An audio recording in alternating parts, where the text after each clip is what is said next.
Good morning, everyone. It's a great pleasure to be here. I'm glad that you're around. Uh, Today is another day that we also look at issues that borders on our sector. Education is a sector that requires a lot of attention, and we need to ensure that we give that attention as it requires. We will be looking at the sustainability of the teaching profession today. We have a lot of guests around. We'll be having talk session, we'll be having panel section, and we'll also be having sections to share experiences and get to know how some of our teachers have been able to cope and what associations. I came in contact with associations, and I said, wow, this is wonderful. And so I said, oh, it's a brilliant one. So that I have some representative of this association in the house, and also we have one of our wave making teacher, the one who took up the challenge of going straight out, not even minding anything, not even minding himself, to really let everybody know the state of teachers. So we need to look at what is happening in our sector. Once again, I welcome you all. We take these are opening um, slides.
Can you see my slides?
Once again, welcome everyone.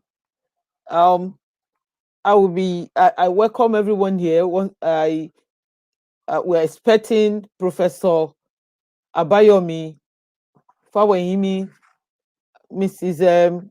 Ronke Poch Adeni. She's already around. We're also expecting Mr. Adebayo from the Ministry of Education, Lagos State. We have in the house already Mr. Peter Dugbo and Mr. Akindele Oluwaseun. We're expecting more. We're expecting more people as they join us. They come aboard. So we are starting off. We're starting off with a welcome. Yes, Prof is around. Prof is in the house. Good. So I just take my my welcome slide, and then we move on. Thank you so much for your time.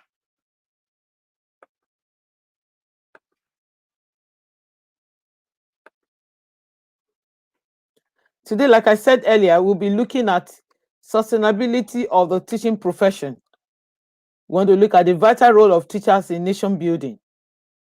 The vital role of teachers in nation building.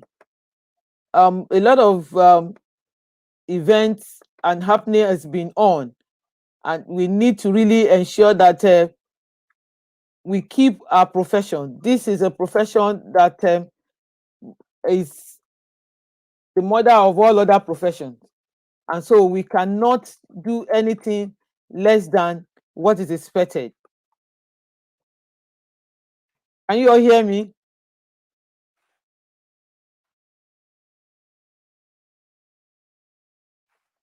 Can you all hear me?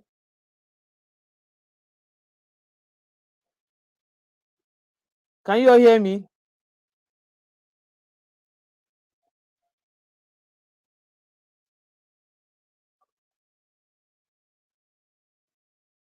Good.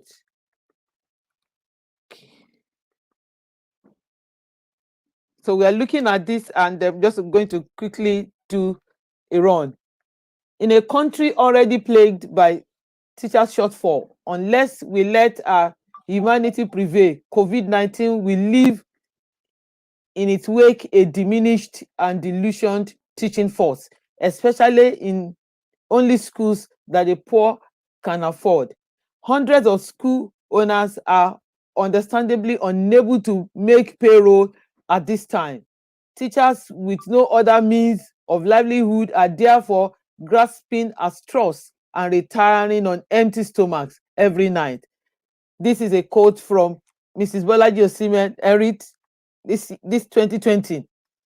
COVID-19 pandemic, it has caused serious disruption in the world, and especially education. COVID-19 has changed our education landscape. Schools across the country closed due to the virus outbreak. It is obvious that parents were forced to homeschool their children because of the lockdown. The lockdown highlighted the great role that teachers are playing to the surface. I saw several videos that parents confess that teachers are good and great. Though I didn't see any Nigerian parent release any video. I saw a lot of video from across the world. But I know that they know that teachers are valuable in their children's lives. This is from the Daily Adekoge 2022. Sustainability. Sustainability is a way of preserving valuable treasure. Sustainability can also be seen as a process or processes by which something is kept at a certain level of existence. And so it's important for us to ensure that we keep this profession on, the teaching profession.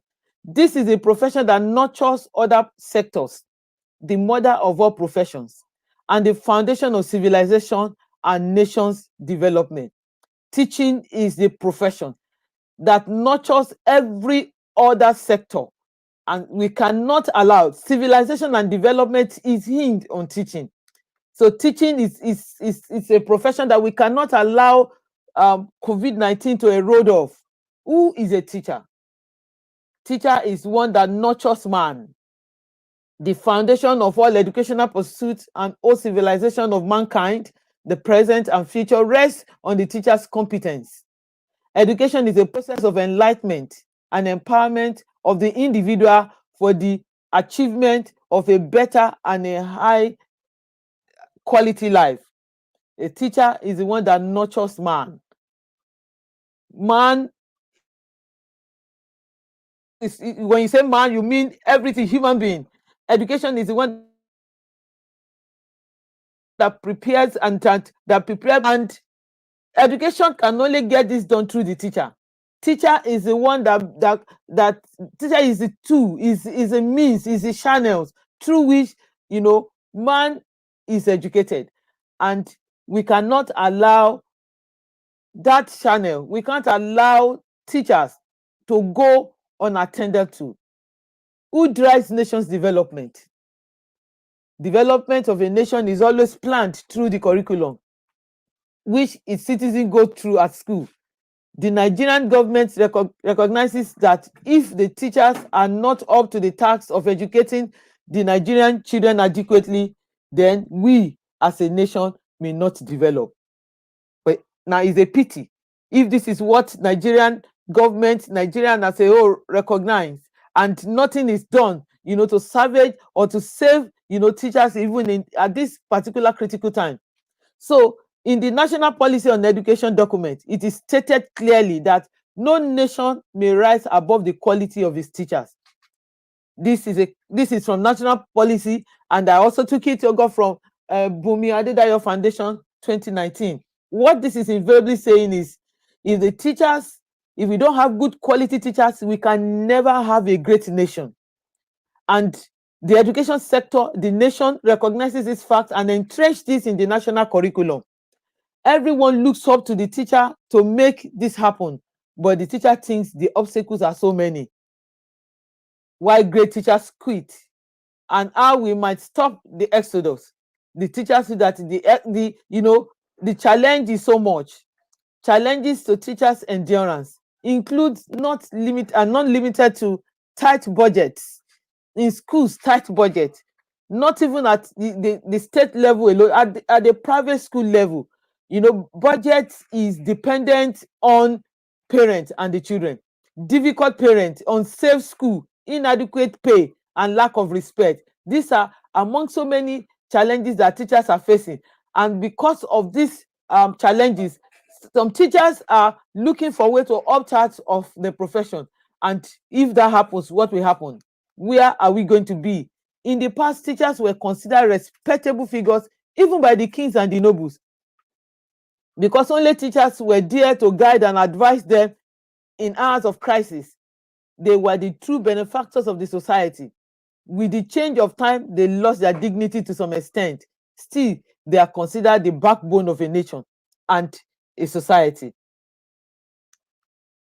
But now, teachers have become a subject of mockery in the way issues that concern teachers are being handled, in the way issues that has to do with teachers are being attended to, in terms of the welfare, in terms of salary, in terms of upkeep, in terms of so many things.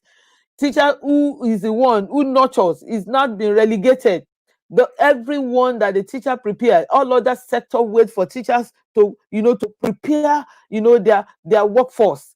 And this workforce taking, you find a teacher who's been teaching for over 10-20 years, and the students trained, leaves and get a job somewhere, get a job in the bank, in the oil sector, everywhere, and before you know what is happening, they are far better than the teacher that trained them. And they say, so I wonder how we want these children to kind of look at teachers and respect teachers.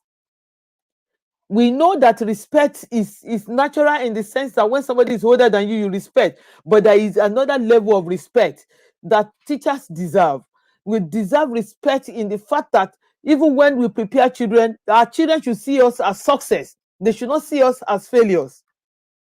Teachers, head down, so troubled. What is the importance of the teacher's role? The importance of the role of the teacher as an agent of change, promoting understanding and tolerance, has become more obvious today. Of course, COVID-19 has really brought that, has highlighted it. Everybody knows. Even the children themselves know They have been home. A lot of them would have wanted to go home during the year before by Easter. You're tired, let's go, Joe. I don't want to see. But like, they stayed at home for 4 months. And at home, they came to realize that their teachers are stars, that their teachers are gold. And a lot of them, I saw the interview of a school, and when they resume on Tuesday, the children will say, no, there is no way we can never, no. The online can never substitute for, the face-to-face. Now we need to see our teacher, talk to them. We need to ask them questions. We need to feed them. This places enormous responsibility on the teachers who participate in the molding of the character and the mind of the new generation. Teachers play their role at different levels. At the preschool, years, at the primary, at the secondary, at the colleges, and at the university. The teachers pave the way for the children. They teach them, value, ethical value. They instill in them good, an ethical value system. They give them direction. They allow them, to manifest as children and guide them. This helps the children's, psychological well-being. At the secondary school, they prepare them with the curriculum and they get them ready, for further studies. At the college, they look at them. They prepare them to be independent, matured, and they facilitate changes in their life. And at the university, they're exposed to more knowledge, more facilities, are provided for them to be able to weather the storm even as they move on. So the roles of the teachers in nation development. The role of teachers in the development of nation can never be ignored. And any nation who dares to ignore this will have it tough. And I hope our nation is also listening to this. It is teachers who influence the immature mind of the youth and tries to mold humans into various forms. It is on teachers that the future of the nation depends. Hence, they are the most important part of the society. Teachers are the most important part of the society. Teachers as guide. Teachers are the real guide of the students. Yes, the parents are there, but I tell you, in this COVID-19, parents have also come to realize that what the teachers are doing is so much that they can never be able to quantify it. Because they don't have the patience that the teachers have to be able to relate with these children. With this, their very deep knowledge of the subject and teaching technique, they can impact, valuable information to the student. They can ignore them. They can guide them towards noble deeds, study, health, and cleanliness, and above all, the moral life of life. Teachers guide the children in the acts of, listen, the children have been no more this. We expected parents to have spoken to them about the new normal and the expectations. But I tell you, when they get to school, teachers still need to do more. All these qualities enable a child to grow into an ideal citizen of their nation. Teacher as a nation builder. Education plays a very important role in nation building because education transforms the human being into an intelligent and honest citizen towards his country by the duties of the teacher. A proper or a right education can make an independent, citizen, which leads to a developed country. When we produce intelligent and honest citizens, what happens is that the economy, is grown. I was at a webinar, a Good Morning Show by Rotimi Itayo, and they got talking about the impact of education. And they mentioned that education is key. That there were examples of businesses that parents were running before now, and they were just doing what they like. But when they knew best to do, and when they sent their children to school, and when the children graduated, they came to transform the sector. God is good. Logistic was one, and there is also an eatery at Surulere, so many other places. So education is a means of developing the nation and increasing, the per capita income of the nation. Education is key. Ways to make teaching a more sustainable profession. Kate Faber did a survey. She did a research, and she came out with a book. She said years ago, a new teacher I was mentoring up and left the profession after 2 years. She was brilliant, enthusiastic, and well loved by colleagues, students, and family. And she inspired me to write the book, How Great Teachers Quit. and how we might stop the exodus. So for you, as a mentor, as a leader, you look at the teachers that come in, and they come in so green and raw, and you mentor them to a point, and when they get to a point, because they have needs, teachers have needs, and because they have needs, they will have to look for a way to meet these needs. So teachers should be made, teaching should be made a more sustainable, humane profession. Students feel the stress teachers bring to their jobs, because teachers feel frustrated when their needs are not met. Teachers feel unhappy when they get to class. They need to come to class, but when they're unhappy, students can feel it. So therefore, protecting the professionalism and the wellness of teachers will ultimately benefit students, students too. We need stakeholders, especially at this time, to be more humane for the sake of the student, of the teacher, and the future of education. How can stakeholders and leaders work to make this happen? One, we have to protect the basic need. Keep the Maslow in mind. There is a Maslow, hierarchy of need that talks about the fact that an average human being needs some psychological, physiological need. They need physiological need to be met. Safety, belonging, esteem, and self-actualization. And if all of these things are not taken care of, you can't get the best out of anybody. How can teachers think about deep and powerful pedagogy if their basic needs are not met? Stakeholders and leaders can build emotionally and physically safe school by making sure the basic are covered, the basics of the teacher. Basic. As a man, teacher deserve more than the basic, but at least let the basic be available, and let salaries, be regular. Build connection and sense of belonging.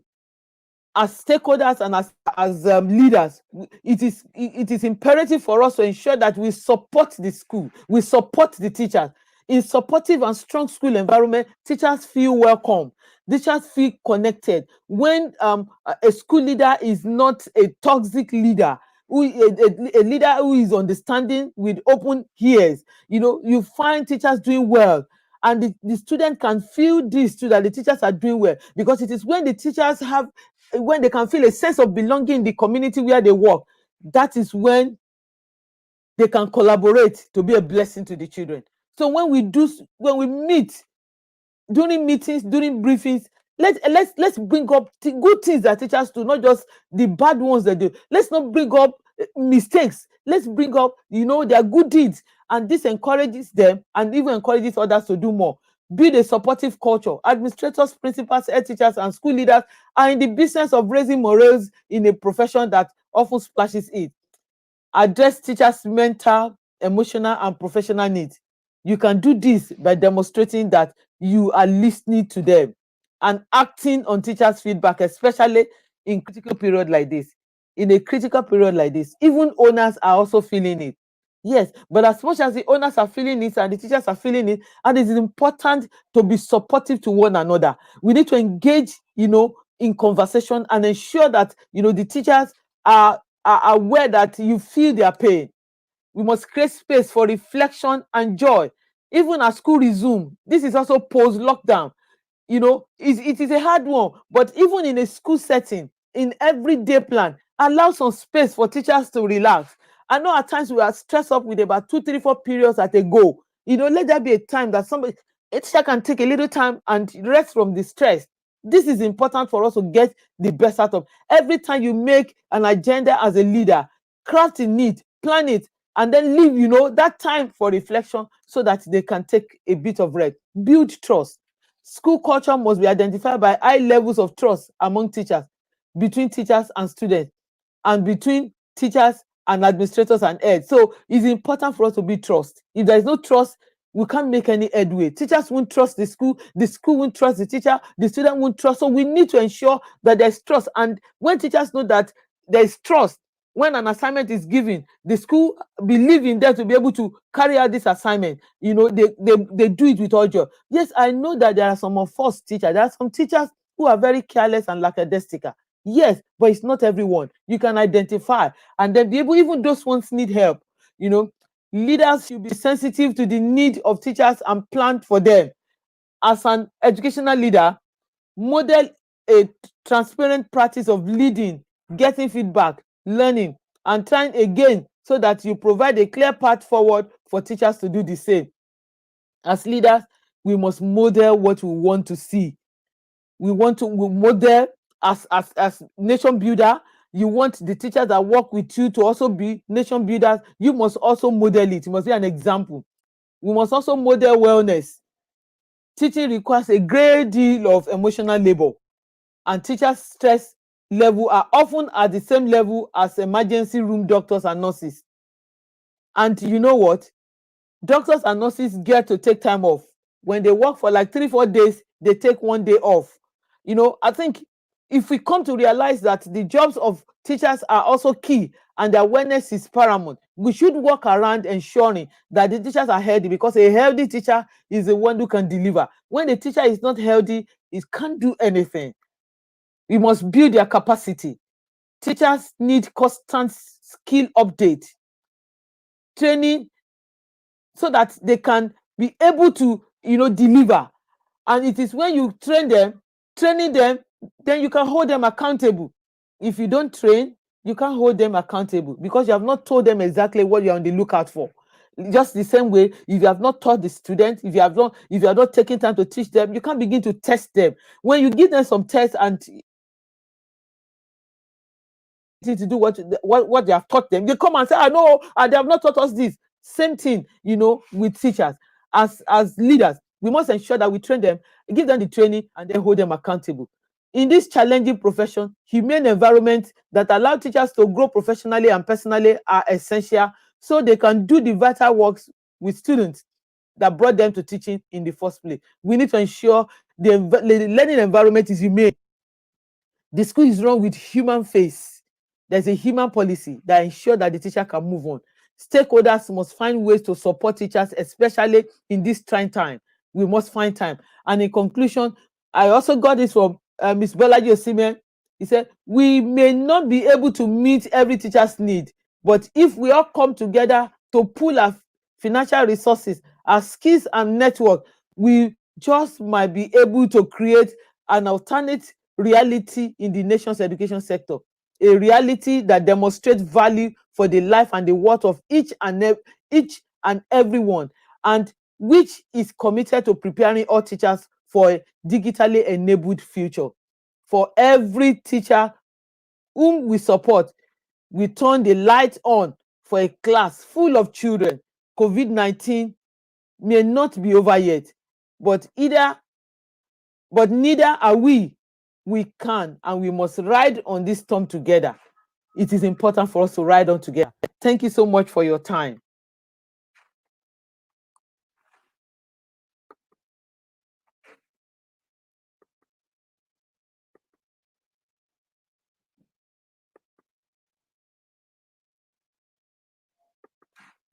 Thank you so much. I hope you followed me through.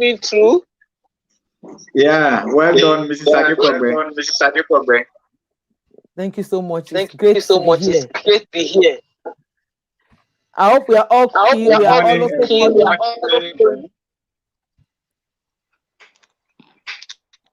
Miss Olani, you're welcome. Okay, good. Thank you, ma'am. So we go to right. We go to the next phase. I bring in Prof.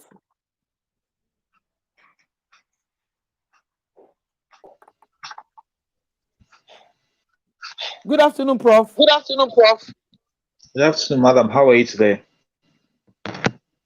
Very well, thank you. It's good to have you here.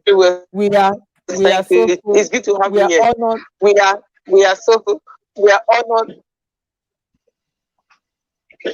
to have you with us, sir. Prof. Thank you very much. Yes, I'm going to do a brief intro of Prof.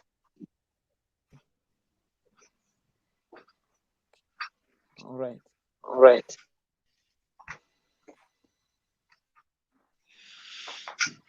Prof. Abayomi Faweyimi. Prof. Abayomi Faweyimi is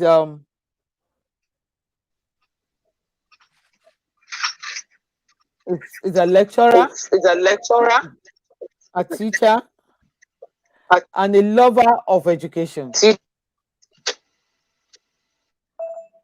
Prof. Abayomi Fawoyimi is a human resource development and management professional. He's an author, a speaker, a consultant, and a public analyst. He lectured at FUTA, Akure, Unilag, and Lagos Business School. Can you all hear me very well? No. Can you Yes, hear me? we can hear you, but it seems there is an echo. The Yes. voice is echoing. Yes.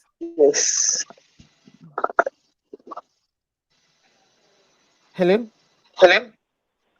Yeah, I can hear you. Yeah, is it better? Is it better? Better. Okay. All right. His experience is built.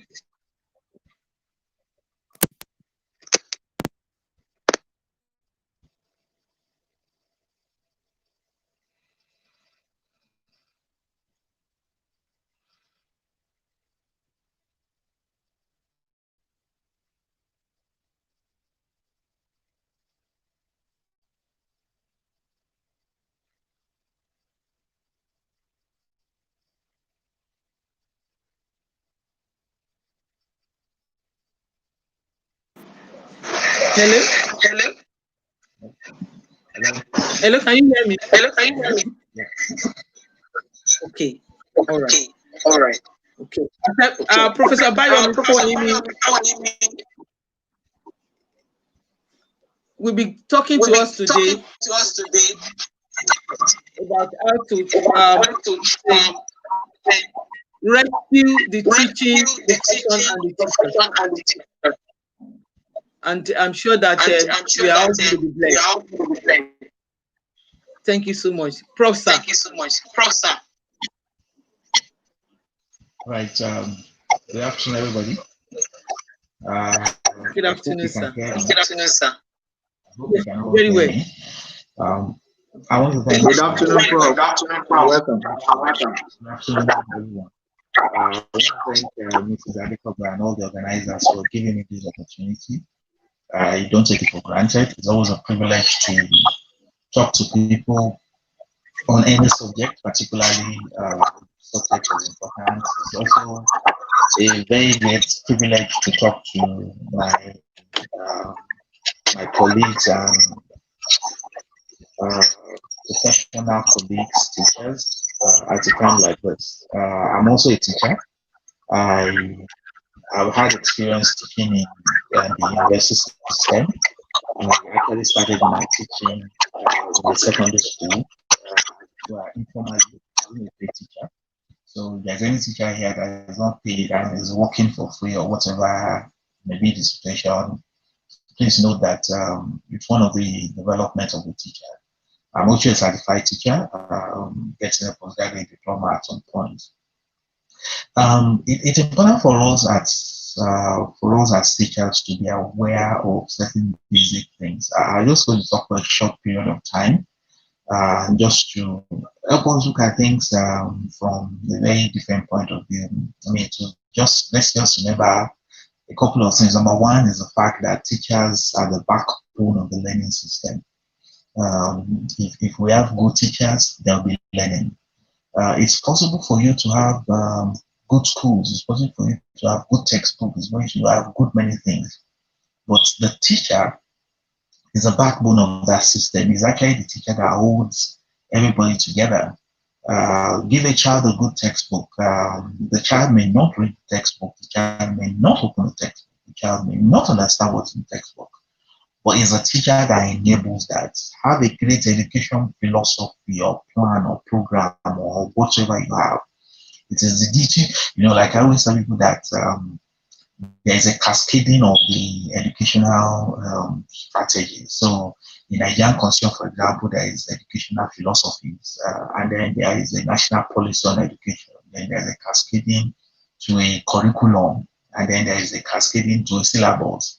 Then there's a cascading to a. So when it comes to the syllabus, that's when everything ends. The next thing is the teacher's role, who turns the syllabus into a scheme of work, who turns the scheme of work to lesson notes, who turns the lesson notes to the direct impartation of the students. So The last leg in that chain is the teacher, and that shows the vital role teachers play and cannot be taken for granted. So as a result of that, as teacher goes, so education goes, because that's the last leg. So if you have a good strategy, a good vision, a good school, a good everything, but the teacher is poor, what the child gets is poor at the end of the day. It's important for us to put that at the back of our mind and to go ahead to understand the role of a teacher. What we have also found is that societies that appreciate teachers attract better people in the teaching profession, and they get better educational outcomes. So there are societies that teachers are well respected and well nurtured, and we have realized that those societies typically do better because one, they attract the right kind of people to the educational system as teachers, and they also get better outcome. There's actually a country that their national airline was asked to give discounts anytime a teacher was flying aeroplanes there. Of course, that's going to influence the kind of teachers you have there. The responsibility of the teacher is to provide high quality instruction and all of that. Also, for us as teachers, to remember that one of the things we need to ask ourselves is that the job we're doing is a great job. When Mrs. Adekome was speaking a very great introductory speech, she was talking about the fact that the teacher is a professional that creates other professionals, which is very, very important. But in addition to that, the teacher is also a professional that is more than one thing at the end of the day. You have a teacher come to class to teach, but along the line, he coaches. He also serves as a parent in co-parenting. Also, while he's there, the teacher is also a counselor. The teacher is a guide. In some schools, that same teacher is also a PE instructor. That teacher could be an health counselor. That teacher can be a career counselor. That teacher can be anything. So beyond the fact that we're teachers, we're also the one that come to the rescue.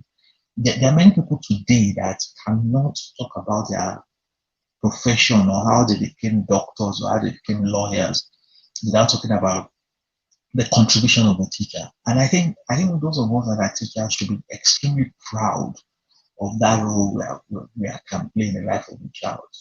And to think about our job as, if you allow me to use the word magicians, the job of a teacher is like the job of a magician.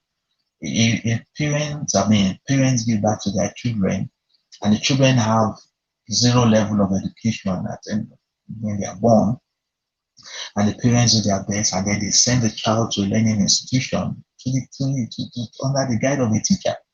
And this boy that was brought to you, or this girl that was brought to you, cannot read, cannot write, cannot speak very good English, is not effective in many things. His motor skills are very poor. The child does not understand social skills. Maybe the child feels transformed, or the child doesn't know how to play with people, or doesn't know how to show respect, or the child doesn't know how to say thank you, or those things we call golden words, or may I, or make requests well. And they send this boy to you, the teacher. And in 1 week, you already see the impact. This child that was 2, 3, that spent some time with the parents, comes to the school and under the instructor. In 1 week, you see the transformation.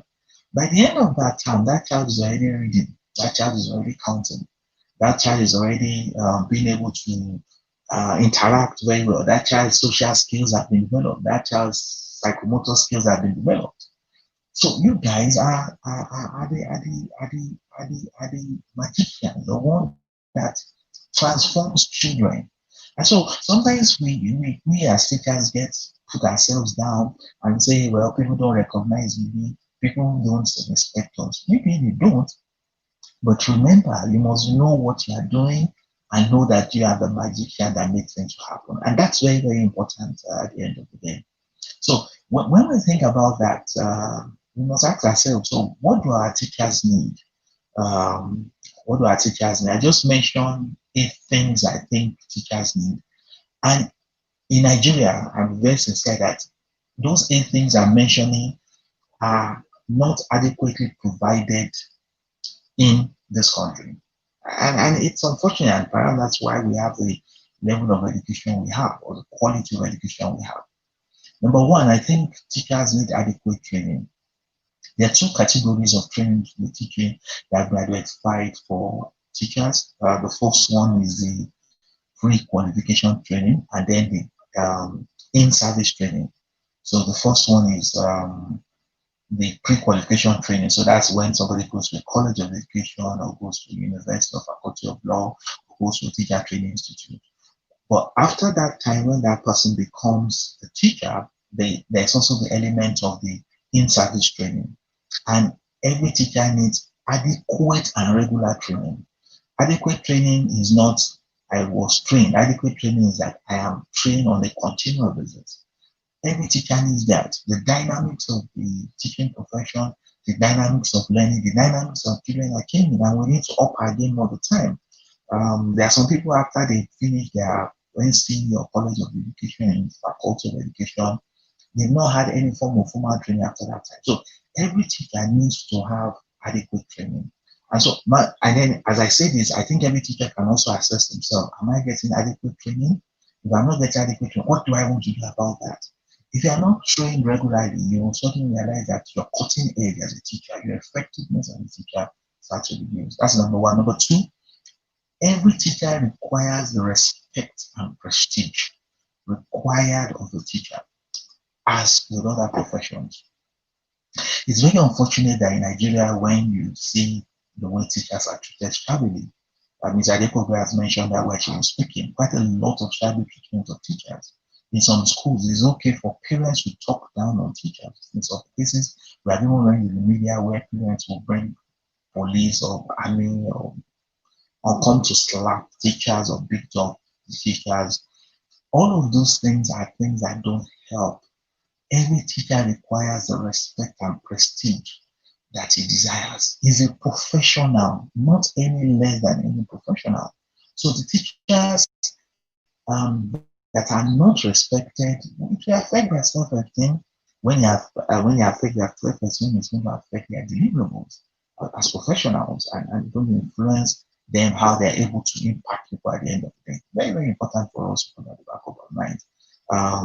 Countries that have elevated the status of teachers have benefited from it because they have raised the esteem of those teachers and make them to do what they want to do. Number three, teachers should also need to contribute to educational policy development. What has happened in many countries, Nigerian concept is that when they talk about educational policy, they say everything but they forget the teacher. So one of the most one of the things I say about the challenge of as we this COVID-19 pandemic, there have been a lot of conversation when schools should resume. The government was talking and has now effectively that terminal students should go back to school to do and write work. You notice that in all of that conversation, a lot of those conversation was around students need to write exam, students should go back to school. And there was little consideration for the teachers. The teachers that will be there to teach them 2 weeks before WAEC, there was little consideration for those teachers that will be there to teach them, to stimulate them. So we're taking decisions about the educational system, and we're not really listening to the teachers. Teachers need to contribute, and society needs to ensure that teachers contribute to educational policy. Before, teachers need professional freedom. Yeah, they should have a right to unionize. They should have a right to become whatever they want to become. So if I'm as a teacher, I can choose to be in the classroom for as long as I want to be. One very interesting thing in Nigeria is that when you're a teacher, after some time, you suddenly have to change your role. For example, I have to become a head teacher or whatever. If one of you, I don't want to be a head teacher, I just want to just remain in the classrooms for as long as I can. I mean, it doesn't help and all of that.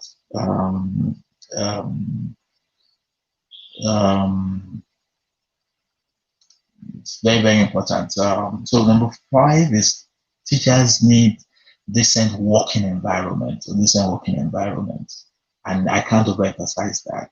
From being paid well to being respected on the job to having the security of tenure. There are some schools, particularly in the private sector in Nigeria, that don't do the right things. They don't give teachers the right decent working environment.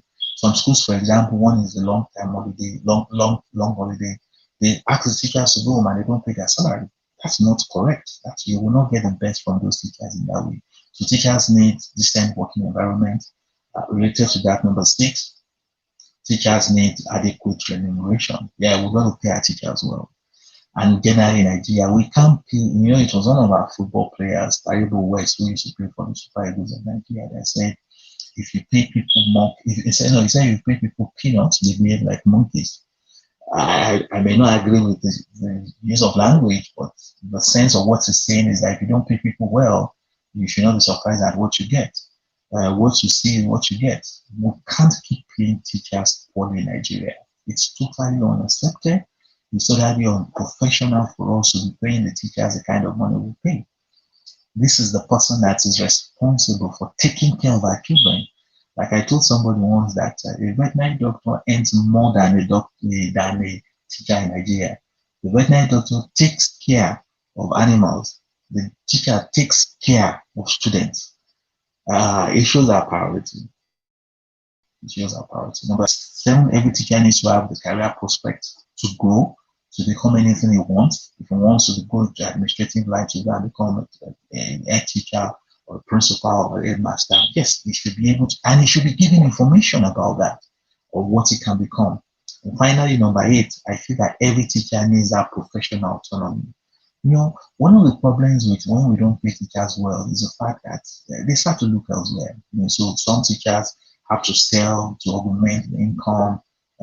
Every teacher, some teachers now have to go into farming and all of that. I feel that we must ensure that every teacher gets those 8 things I've listed. And please remember that I said for all those 8, I think Nigeria has failed teachers by not providing that. And I also think we need to ask ourselves, what do I need to do as a teacher to be able to get this if it's not provided for me? Because you can't fold your hand and say, for example, that I'm not being trained, therefore I can't do anything. I don't think that would be the right decision. You can train yourself. You can get yourself to become better. You can motivate yourself. If you are not getting motivated, you can choose to boost your self-esteem, even if the society is not doing that as much as you do. So I just feel we have an obligation to this high office that we have. As somebody who is very active in the religious circle, I'm a Christian, and if you allow me to use this example, Jesus Christ, one of the things he spoke about is that he said he's a teacher. Jesus didn't call himself, he didn't call himself an accountant, he didn't call himself anything. He said clearly that I am a teacher. So that talks about the vital role of a teacher, and we should be proud and extremely proud of that. So I'm just going to close with just a couple of thoughts as we think about this pandemic, what we should do to keep ourselves in the cutting edge. I think the first thing we need to do in this pandemic is that we need to survive and thrive. It's a tough time, and I'm hopeful that all of us will make it up till the end. We need to survive. We need to show ourselves strong till the end, and we need to do what is right at all times. Keep ourselves healthy, keep ourselves fit and firm and strong and able to do what is expected of us. Number 2, I think all of us at this time, particularly because of the drop in our salaries for many schools, we need to look for ways to augment our income. And this is very sincere. I've had colleagues and friends like me that say, well, a teacher should be focused. If you're a teacher, you should just face your teaching. I understand that could look like the logical thing to say, but if the teaching doesn't provide income, it may just be wise for you to think about how to augment your income. And you don't need to necessarily go out of education to augment your income. So if you're a maths teacher, you can start a maths lesson for children. You can start an online program for children where people log on and pay you to teach. You can write maths textbooks, you can write maths workbooks, you can join. If you're a drama teacher, you can start to act. But you need to look for ways to augment your income. And maybe what will be wise is look for something that is not too far from teaching.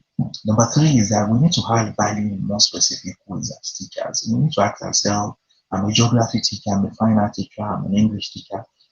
What other ways can I add value?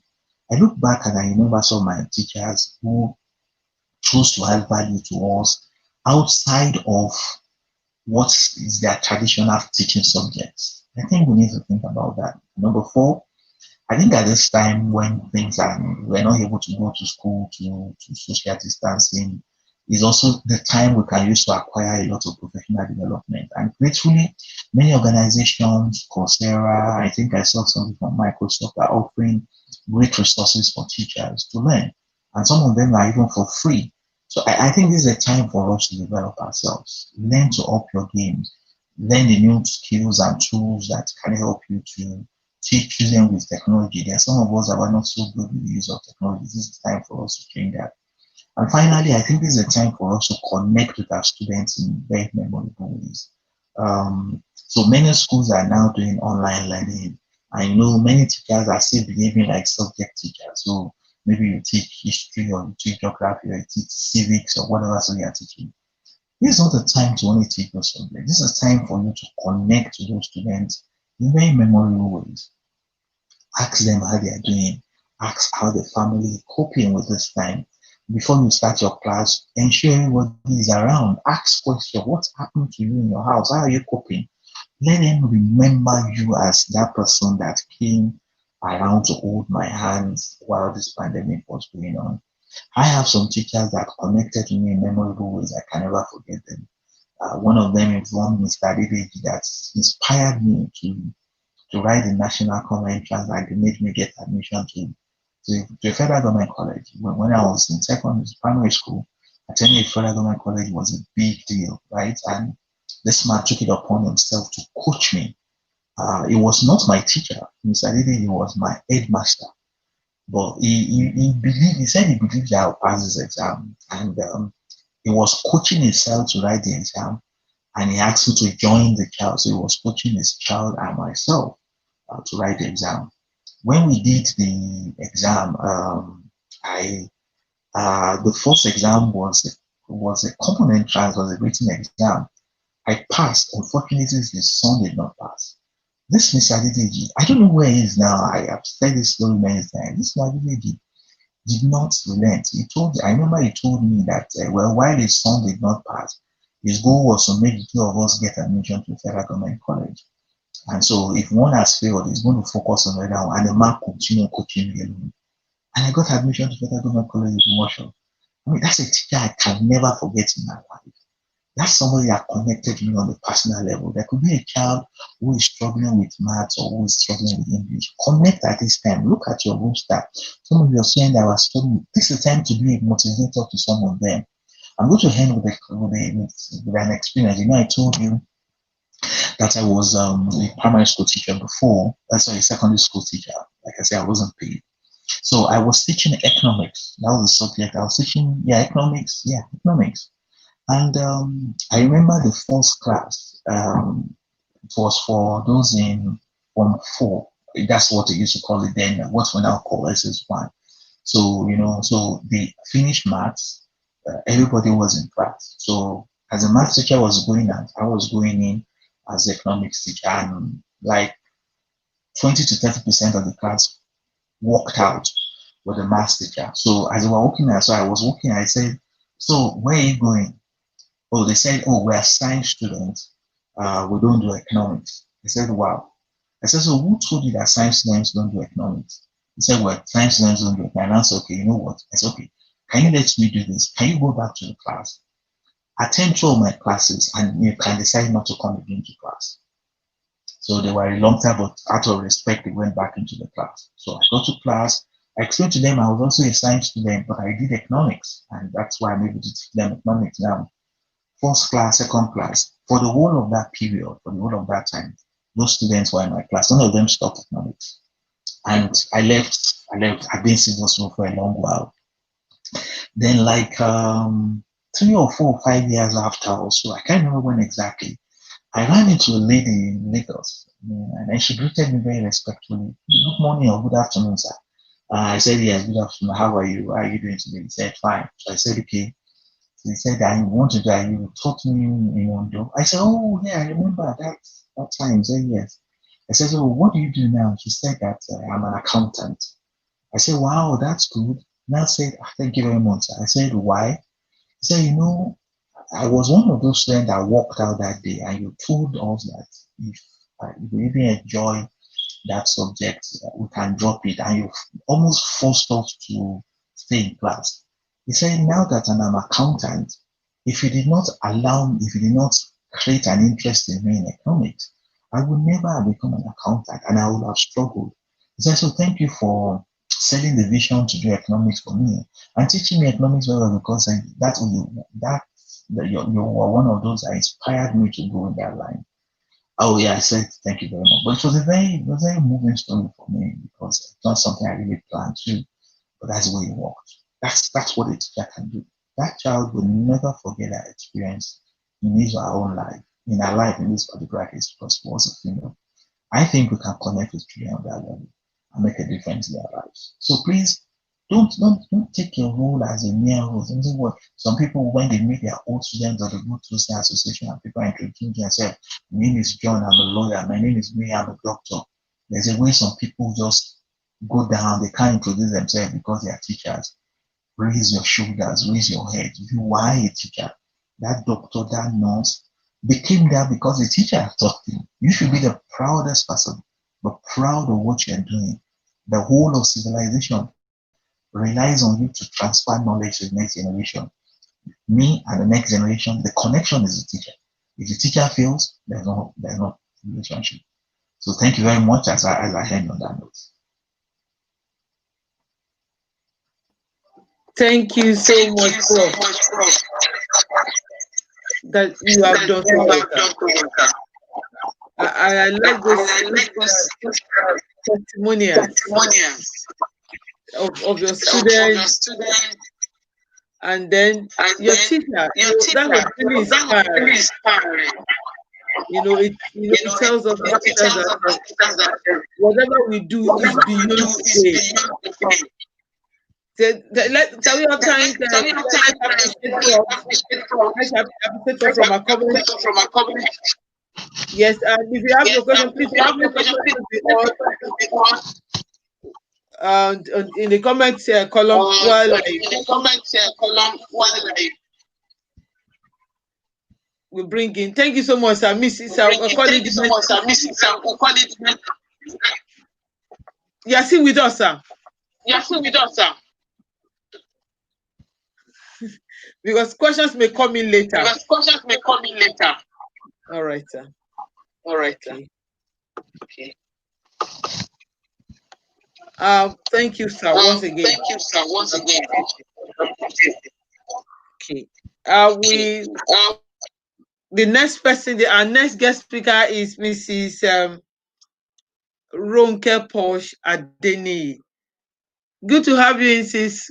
Good afternoon, Ms. Adeni. Good afternoon, ma'am, and good afternoon, everyone. Thanks for having me. Good afternoon. Good.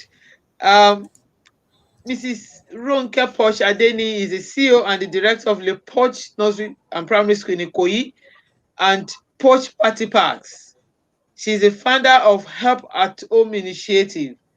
She's an author, a speaker, a parent coach, and a public analyst. And I'm sure that every one of us in this sector know who Mrs. Ronke Poch is. She's here to talk to us about what teachers should get engaged in. Now, we are seeing lockdown. You just look like exam class have resumed. They have resumed, fine. But the largest population of the children are not yet in school. So we are still in the state of lockdown in a way. So what should teachers get engaged in? So Mrs. Adeni will be talking to us on the things that teachers can get doing, even when now we are seeing lockdown. Teacher survivor in lockdown. Thank you so much, Mr. Adeni. Thank you so much. And thank you, sir, for that amazing lecture that you just gave us. It was indeed inspiring and encouraging. Thank you so much, sir. Adupe, sir. Okay, thank you for having me. So I'll just go straight to the point. I have just a few minutes, but I'll start with a story because when this COVID pandemic happened, I was telling people that they should be creative and try and get things to do online, and they should start leveraging on technology. And one of the feedback that I actually got was that, oh, she will say so. After all, she has one school in Ikoyi, she's posh, she has money and all those sort of things. So it started to look as if I was, well, the assumption was there because nobody has seen my bank account. They don't even know my story. So I said, okay, since people think that way, or some people think that way, what am I going to do? So what I decided to do was to leverage on technology and actually create an ebook. And I actually started to make money myself online during the COVID to prove that it is possible to make money online. Because sometimes when you want to share, people don't want to believe what you want to say until you actually prove it to them. And I believe that for those that are connected to me, if you don't already have a copy of my book, 101 Tips to Curb the Beating and the Shouting, you might need to get that book ASAP. When the mommy calm down thing happened, I leveraged again. I started talking about that book again, 101 Tips to Curb the Beating and the Shouting. People bought that book and people took on coaching services. So people are actually making money during the COVID-19. It is not impossible. So I'll get straight to the point. I would like to share my screen. I hope that it will be all right. Yes, Ma? please. Okay. Yes, So please do. let me go ahead and share my screen. It's coming up. Okay. Good. Can we see? Not yet. Okay. All right, I need to.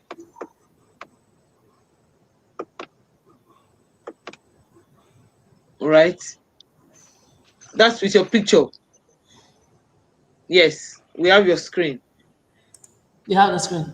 So you can see, as you can see the, as promised, I come with a few business ideas. You can see that. Mm. Okay, good. Wonderful. So I've had this conversation more than once. It's on my Instagram. It's on different places on YouTube channels everywhere. So we can actually see. I'll go through it. So what I started with was, as promised, I come with a few business ideas for those who need it, especially teachers at this time. Something to do without leaving the profession, because we still need teachers in the profession. So we don't want to tell them to go and do a job and not be able to come back to the sector, because we don't have enough teachers anyway. We still need more teachers. I think you need to go on mute a bit, ma, because of the Okay. this echoing. Okay. Thank you, ma. So we don't want to lose people. So we want, it's okay because we have to keep body and soul together, especially as a lot of schools haven't paid salaries, or they're not paying it, or they're paying half, or and all sorts of unique circumstances that people are going through at this time. So I came up with ideas for people. What can they do? So before I start, I need people to understand that there are lessons that we need to learn from this COVID pandemic. What lessons have we learned at this time? And one of the things that I must say is that it is important that we are saving at all times. It is important that we continue to save at all times, no matter how small the money is. It is important that we don't eat up everything that we get, so that when the situation comes, we will not find ourselves in it. Whether it's the COVID pandemic or anything else, we must not find ourselves in it again. So we must learn that lesson. I'll tell you a short story about myself, just to buttress the point. Growing up and starting a business many years ago, I used to work with children as well. I was working in the children entertainment sector. And I was actually working in a bank at that time. I was contracted, I was earning a lot of money, but I was still doing something else. This is to tell you that you can still be doing something else even if you are a teacher, because the situation is very peculiar for us at this time. So I was working in the bank full time. However, I had an online business, which was very successful. I carried it out in the weekends. I used to do children's party bags. I used to do children's parties at that time. So when even pre-COVID, I launched a number of online courses a number of online courses. So many people joined. Over 100 people bought those courses. I had about maybe 5, 6, 7 courses. Many people joined those courses. I made them very low cost. They were 5,000 naira each, and people were joining it. It is possible to make money at this time. And that is the reason I'm giving this example right now. Now, I've talked about saving for a rainy day. I've put here evidence of wealth because it has been said by many renowned people that the true test of your wealth is knowing that you can cope when there's adversity. How long can you last if there's a problem? Have you saved enough for 1 month, 2 months, 3 months, 6 months? How long can you cope? It is recommended that we should be able to cope for at least 6 months in the case of an emergency and maybe somebody loses their job. So it's important that we do that.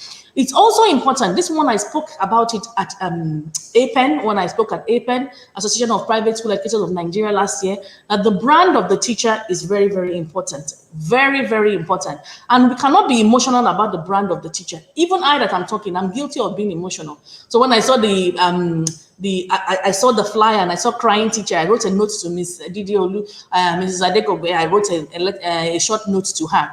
Because when I saw that, I actually put on my timeline that who knows this teacher? Because the first thing I wanted to do was, let me try and help in any small way. But as time went on, I couldn't get any contact.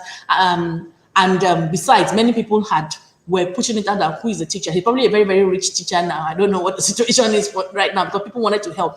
But what was that? That was emotion. And when I reflected and I said to myself, you know what? A system cannot be run by emotions. As difficult as it is, a system cannot be run by emotions. We must make sure that we run it as a business. We must make sure that we run even our brand as a business, because whatever digital footprints that we leave behind, already the teachers are struggling with our brand. They don't believe that we are good enough. They don't believe, they just think we're not good enough. So our brand is very, very important. And whatever it is, now we tag ourselves as, when we're in school, if they say somebody was weeing, they will say atole, we, or cry, or something. They will just tag you and it stays with you for life. Our children will see, our grandchildren will see it. They would describe us as a profession by the things that we do online. So we need to be careful that we don't let emotions get the best of us. We need 21st century skills. I want to talk about 4 of those 21st century skills before I start listing what people can do at this time. Those 21st century skills, we have communication, we have critical thinking, we have creativity, and we have, what have I not mentioned? Critical thinking, communication, creativity, and collaboration. Yeah, those are the 21st century skills that we really need at this time. So when all this was happening, I said to myself, I don't like to be making noise because it looks as if everybody is just making noise online. We are claiming that we want to collaborate, but really everybody wants to shine in one place or the other. But the thing is that, do we have the true love for our teachers? How are we really trying to help? So what first thing I did was try and reach out to teachers in my circle of influence, and then we launched the Posh Teacher Academy. And as you notice, I've not really made noise about it. But what are we doing? Trying to upskill, trying to give digital skills to teachers so that they can earn money at this time. I created courses on my YouTube channel. We have how to be a virtual assistant and things you can do as a virtual assistant. The video is on my YouTube channel. You can watch it and find out the things and the sites that you can go on. Put your CV there, put your proposal there, and tell them the things that you can do, and you work from your house. What you just need is time and data. That is what you need of technology. That is what you need at this time. So you can watch that video on the channel if you're interested in that. So our brand is very, very important. We must protect our brand and be careful with our digital footprints. Let's not be emotional about the things that we are doing. So how about learning some graphic design? Graphic design is selling so much. Graphic design is selling. So I keep telling this story, because you find that a lot of people are creating graphics, they're having meetings, virtual meetings are the thing now. Virtual meetings. If you create, if you see somebody create a piece of graphic work, and you have learned it, by the way, you've learned it and you feel I can do better than this. This is not really, because sometimes I see some graphic work and I'm like, at least I don't even represent the person's brand. It's not even nice at all. As you can see this beautiful graphic in front of you, I did it myself. Nobody did it for me. Many of the graphic work you see online, I did it myself. And if it's my admin that did it, I trained him to do it as well. He's even getting better than me at this point. If I have to give people this graphic work to do at a time, they will be charging me a lot of money. Now, to get this sort of thing, and people have done it to me as well, they will create a piece of graphic work and say, oh, Miss Ronge Posh, Queen Posh, here we go. I've done this thing for you. Somebody even did our logo for us at Le Posh, but the logo, it was not as nice as our current logo. And I said, thank you so much. And people will do things, and I will just say, okay, this is one small thing I can give you. I can't really afford it. It looks nicer than our own. But the point is, you can approach people. That 21st century skill that you need is communication. And you have to have the guts at this time to say, this is what I've created. Can I create 10 graphics for you for the next few webinars you're going to have? How about to advertise your school? Can I be a social media manager for your school? What is it? You have to be able to approach people. And in doing so, you must also be social. You must continue to build your network at this time. I believe that if we can think critically and leverage on technology and the skills that we pick up when it comes to technology, we will go a long way in monetizing. Because what is important now is not to give fish, but to teach people how to fish. Next, we have animation. A lot of school went crazy about animation at this time. They want to animate, but they don't know how to do it. They're outsourcing it. And I know a girl that I coached once. She started doing animation. She put animation courses that she was training people at 1K. On that, by the time I saw her group, I joined it for support. 1K. She had about 63 people on that animation course. 63 people is what? 63,000. With that course, we did the animation course for like 2 or 3 days, and that was it. She had made her money because she learned one skill. Okay, she has learned that skill. How about if you now begin to check on Google, where are the schools? Let me approach them. Do an animation, do a piece of work already and say, I've done this. Put your logo, if you know how to do graphic again, put your logo on it and say, oh, this is how to teach numeracy, this is how to teach cultural or whatever topic you want to teach. And say, I can do these videos, I can do 5 for you for X amount of money. Some schools will jump at it because they don't have teachers that have those skills at the moment. And you told them, I'm not working for you part-time, full-time. If you don't want it, I can work for you part-time. And imagine getting clients from different angles and different places. Then you begin to get money and you don't have to leave your job as a teacher. Okay, we move on. How about cleaning up your CV and updating your computer skills so you can pitch yourself as a virtual assistant? Like I said, I already done a video about being a virtual assistant because it will take some time. That video is about 40 minutes long, which has become quite popular. Virtual assistant, home and abroad. There are sites like Fiverr, for example, that you can go on and you can do work for people, even if it's editing, proofreading, transcription, all sorts of things that you can do there as a virtual assistant. You can pitch yourself. You can even approach schools and school managers at this time and say, what is it I can do for you as a virtual assistant at this time? I can take your calls. And the thing is, it's credibility. That is why you have to be visible. That's why you have to be networking, so that you can go and meet Mrs. Adekobe, for example. I said, Mrs. Adekobe, can you help me tell them your friends, if they are looking for a virtual assistant, I can take their calls for them at this time. I can do X, Y, and Z as an administrator at this time for the school. Do they need to do policies, all these guidelines? Do they need to create? Do I need them? I can do graphic work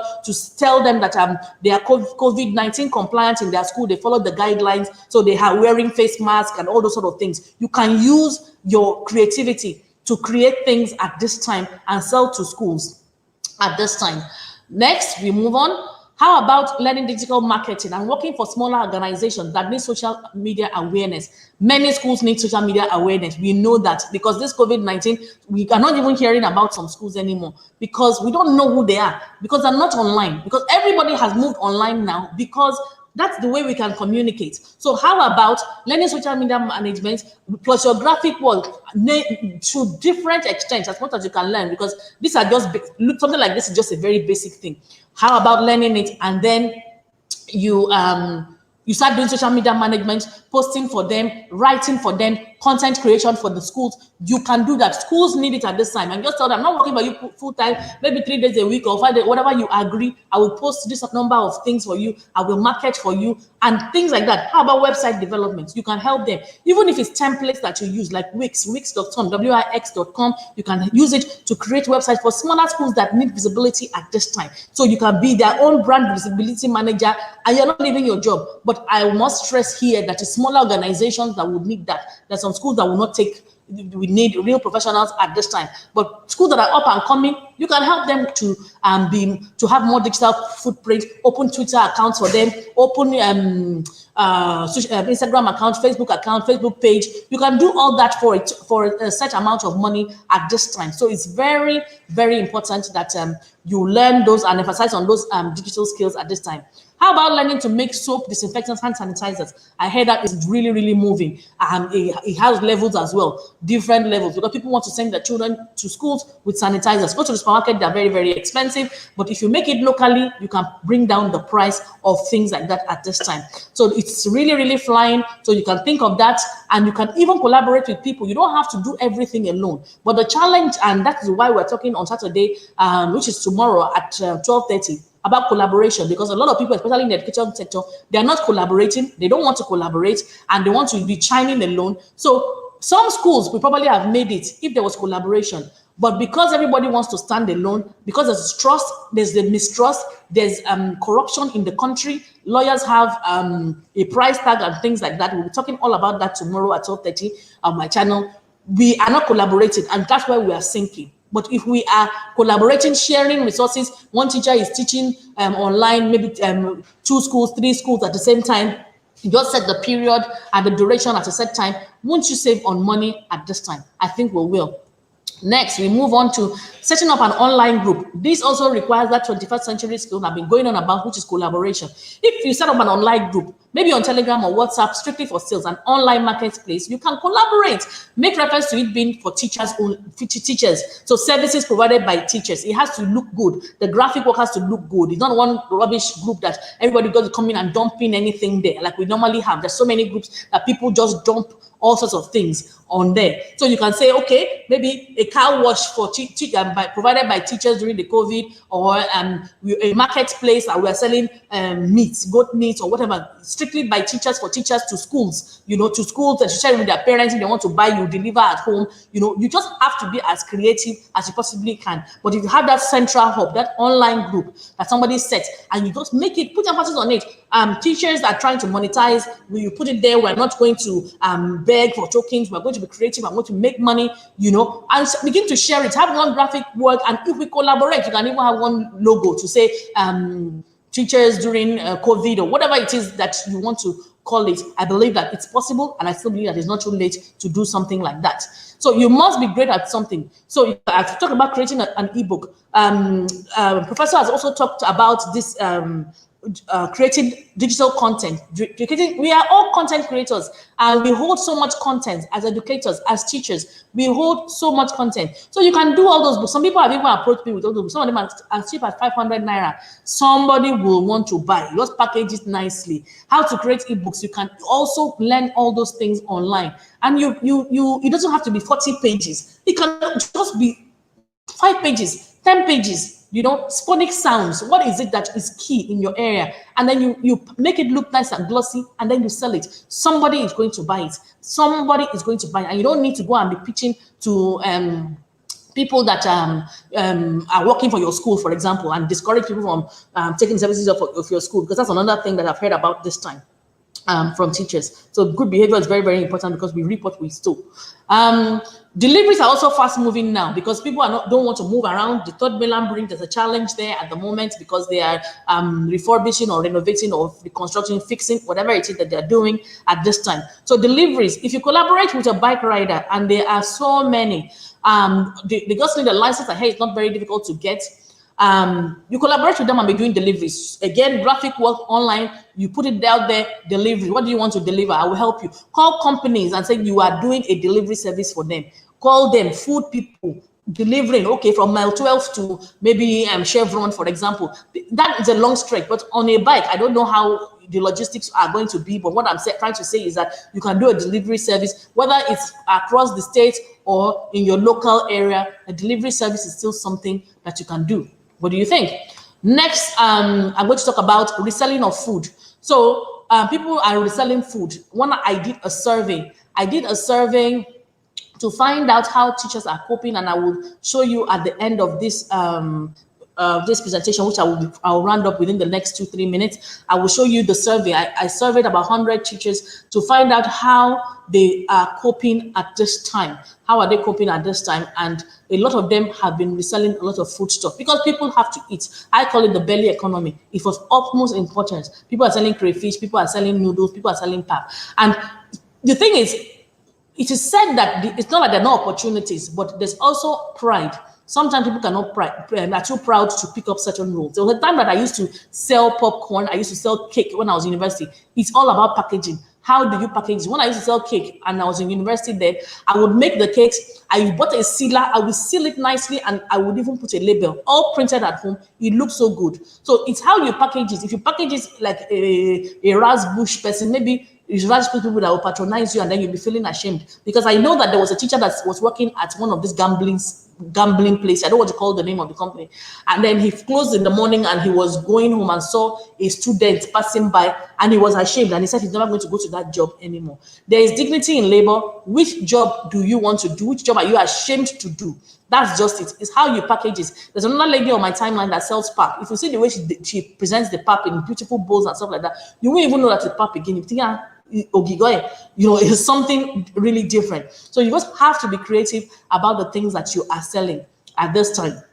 Hairstyling, drop shipping as well. Drop shipping, you just get, depending on how much income you have, you can get things delivered here, you pick it up, and then you resell it put your profit on it. It's happening. You can sell on GG, sell online. Just connect with them, and then you sell. And then also, obviously, in your own community as well, you can sell products. You can transcribe. I've talked about things like that already. On that video I did on my YouTube channel, I put the links here. I don't have them all at the top of my head. Pastries, middleman for sales of mask and shield. Schools are looking for masks and shields at this time.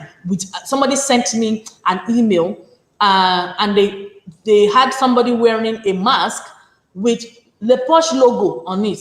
I didn't give them, I don't even know who they are. When I looked at it, it looked so good. I wanted to buy it. It's creativity at this time. We must be creative. That was awesome. If we didn't already have an alternative at that time, I would definitely have taken up the service if the price was right. Including the face shield, you can put a logo on it, and you can, even if you're not selling it, you can be a middleman. Tell the person that is selling it that I will help you find customers. It takes a lot of guts. It takes a lot of communication skills, networking skills. And as they say, to survive in the 21st century, you need those skills because they are very, very, very important. So I've come to the end of the presentation, and I thank you all for taking time to listen. If I can find quickly the survey, I'll just scroll to show you what the survey was saying. Let me see if I find it. Now my whole screen is there for the world to see. So I'm going to share that this is it. No. Okay. So these are some of the things that people have been doing to cope at this time. So people are saying it's not been easy. Some people did a program. I was teaching online, saving fairly well. Virtual classes is just God's doing. I've been able to cope through online classes. I've been doing some therapy. Somebody said they're coping nicely. It's not been easy, but I'm coping and learning to adjust to the new normal. So you can see some people are selling fabrics. Some people said they're selling roadside noodles. I'm coping through online teaching. Been able to sustain myself from side businesses, skills which are learned.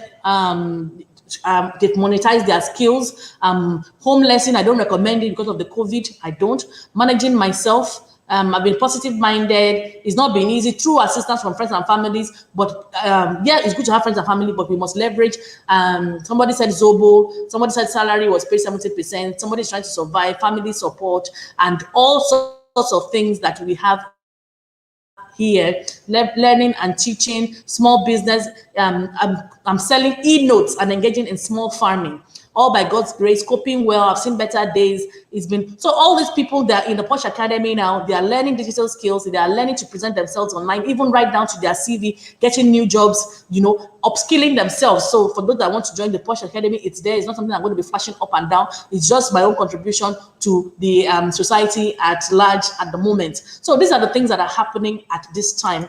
And Our prayer is that where's my have I stop sharing my screen? Can you see my face now, ma'am? Am I back online? Yeah. So my prayer is that we are able to make it at this time. We are able to have digital skill and leverage on whatever it is that we are going to have to do. Let's just fish. Let's fish and let's not rely on fish at this time. We will all make it to the other side by the grace of God. So I thank you so much for listening, for joining me. I'm so Amen. grateful.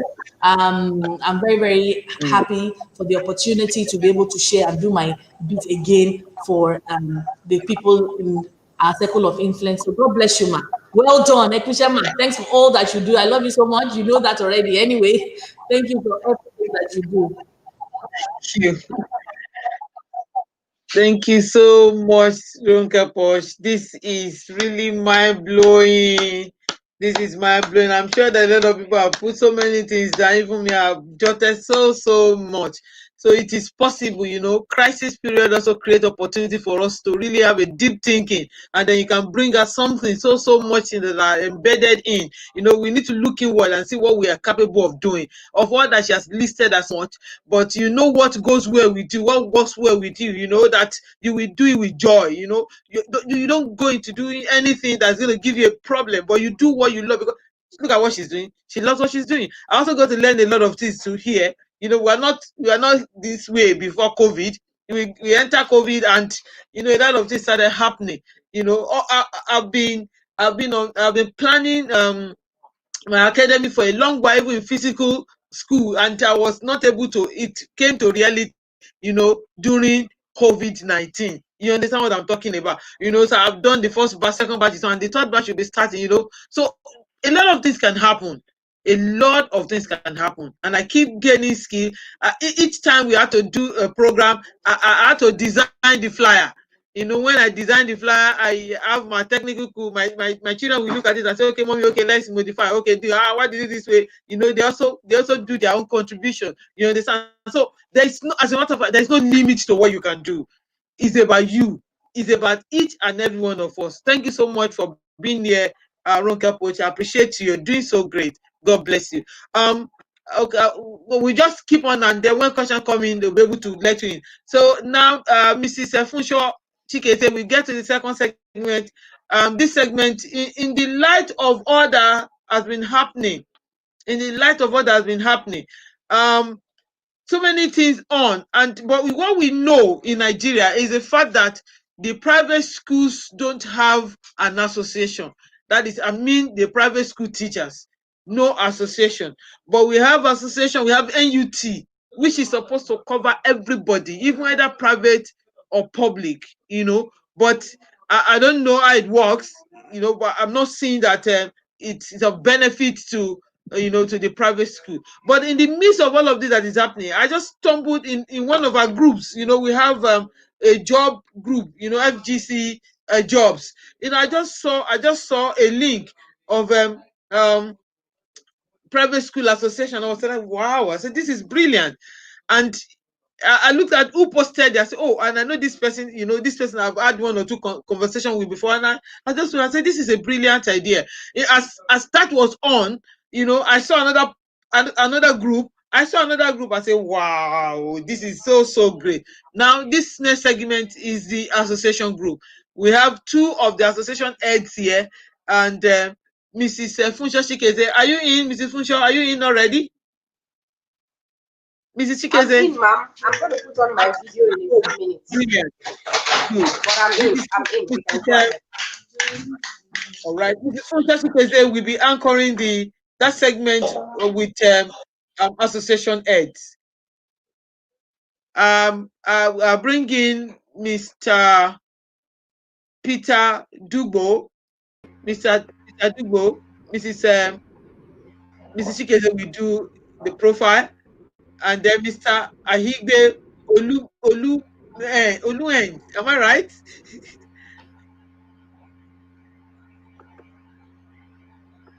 Oluhens. Is it Oluhens also?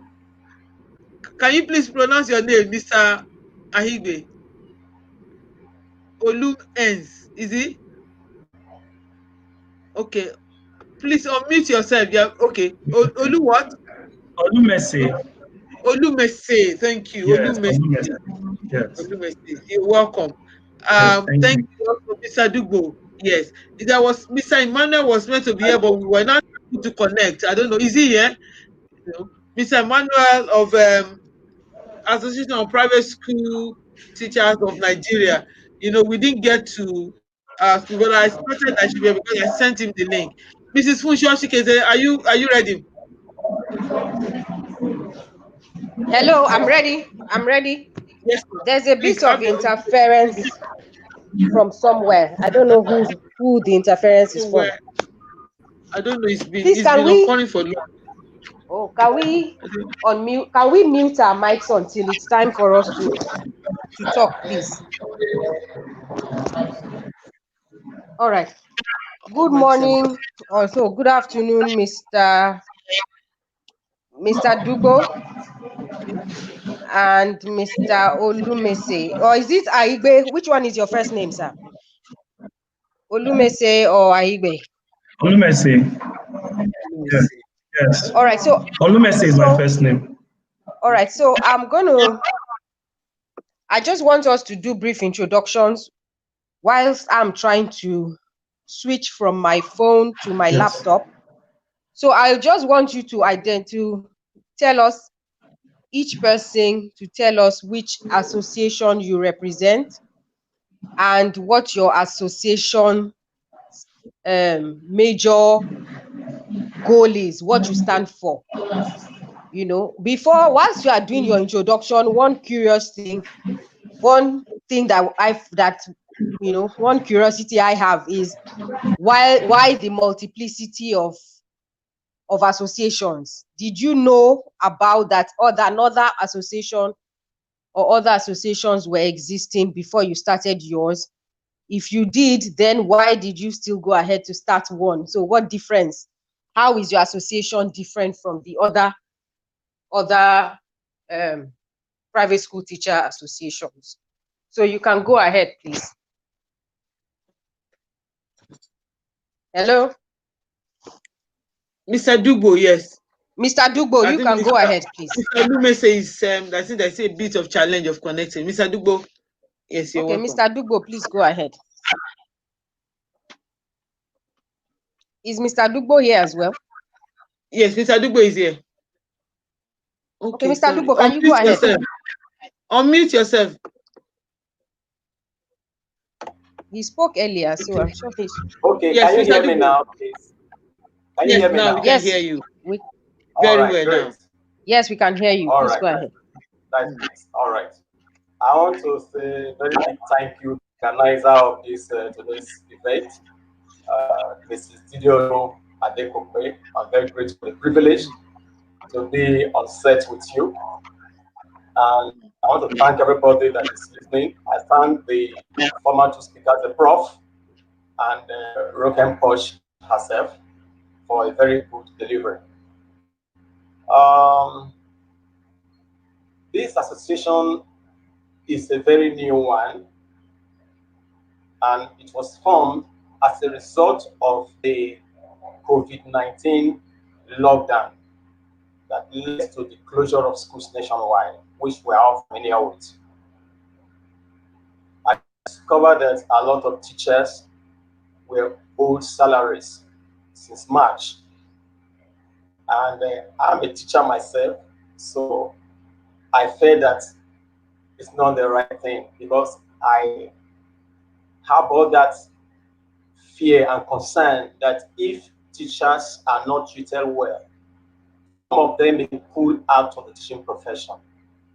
And it's going to affect the private school sector of the teaching industry. So that's why we set up this organization. We are Nigeria Private School Teachers Association, NIPSTAR. Currently, the association is under registration with the Affairs Commission.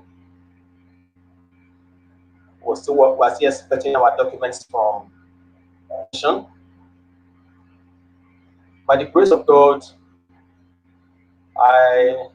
we ask our members to invite others into a group, and that group is a NIPSA group on Telegram. Right now, we are over 5,000 members. Precisely, we are 5,779 members, and we documented their names or their details with a view to engaging governments both at the state level, so that palliatives can be given to private teachers, since they have not received salary for a very long time. One of our objectives is that, apart from the private school teachers, the school owners themselves have been let down by the government. So we want the government to also look at a way on how these schools can be given a bailout in the form of loans, interest-free loans, which, when things normalize, of course, they'll be able to pay back. Once that is done, it is set in the right direction to save the private subsector education from collapsing. That is the purpose of the association. Now, talking about what we have to help many of our members, the group on Facebook, the Concerned Parents Educators Network, CPE.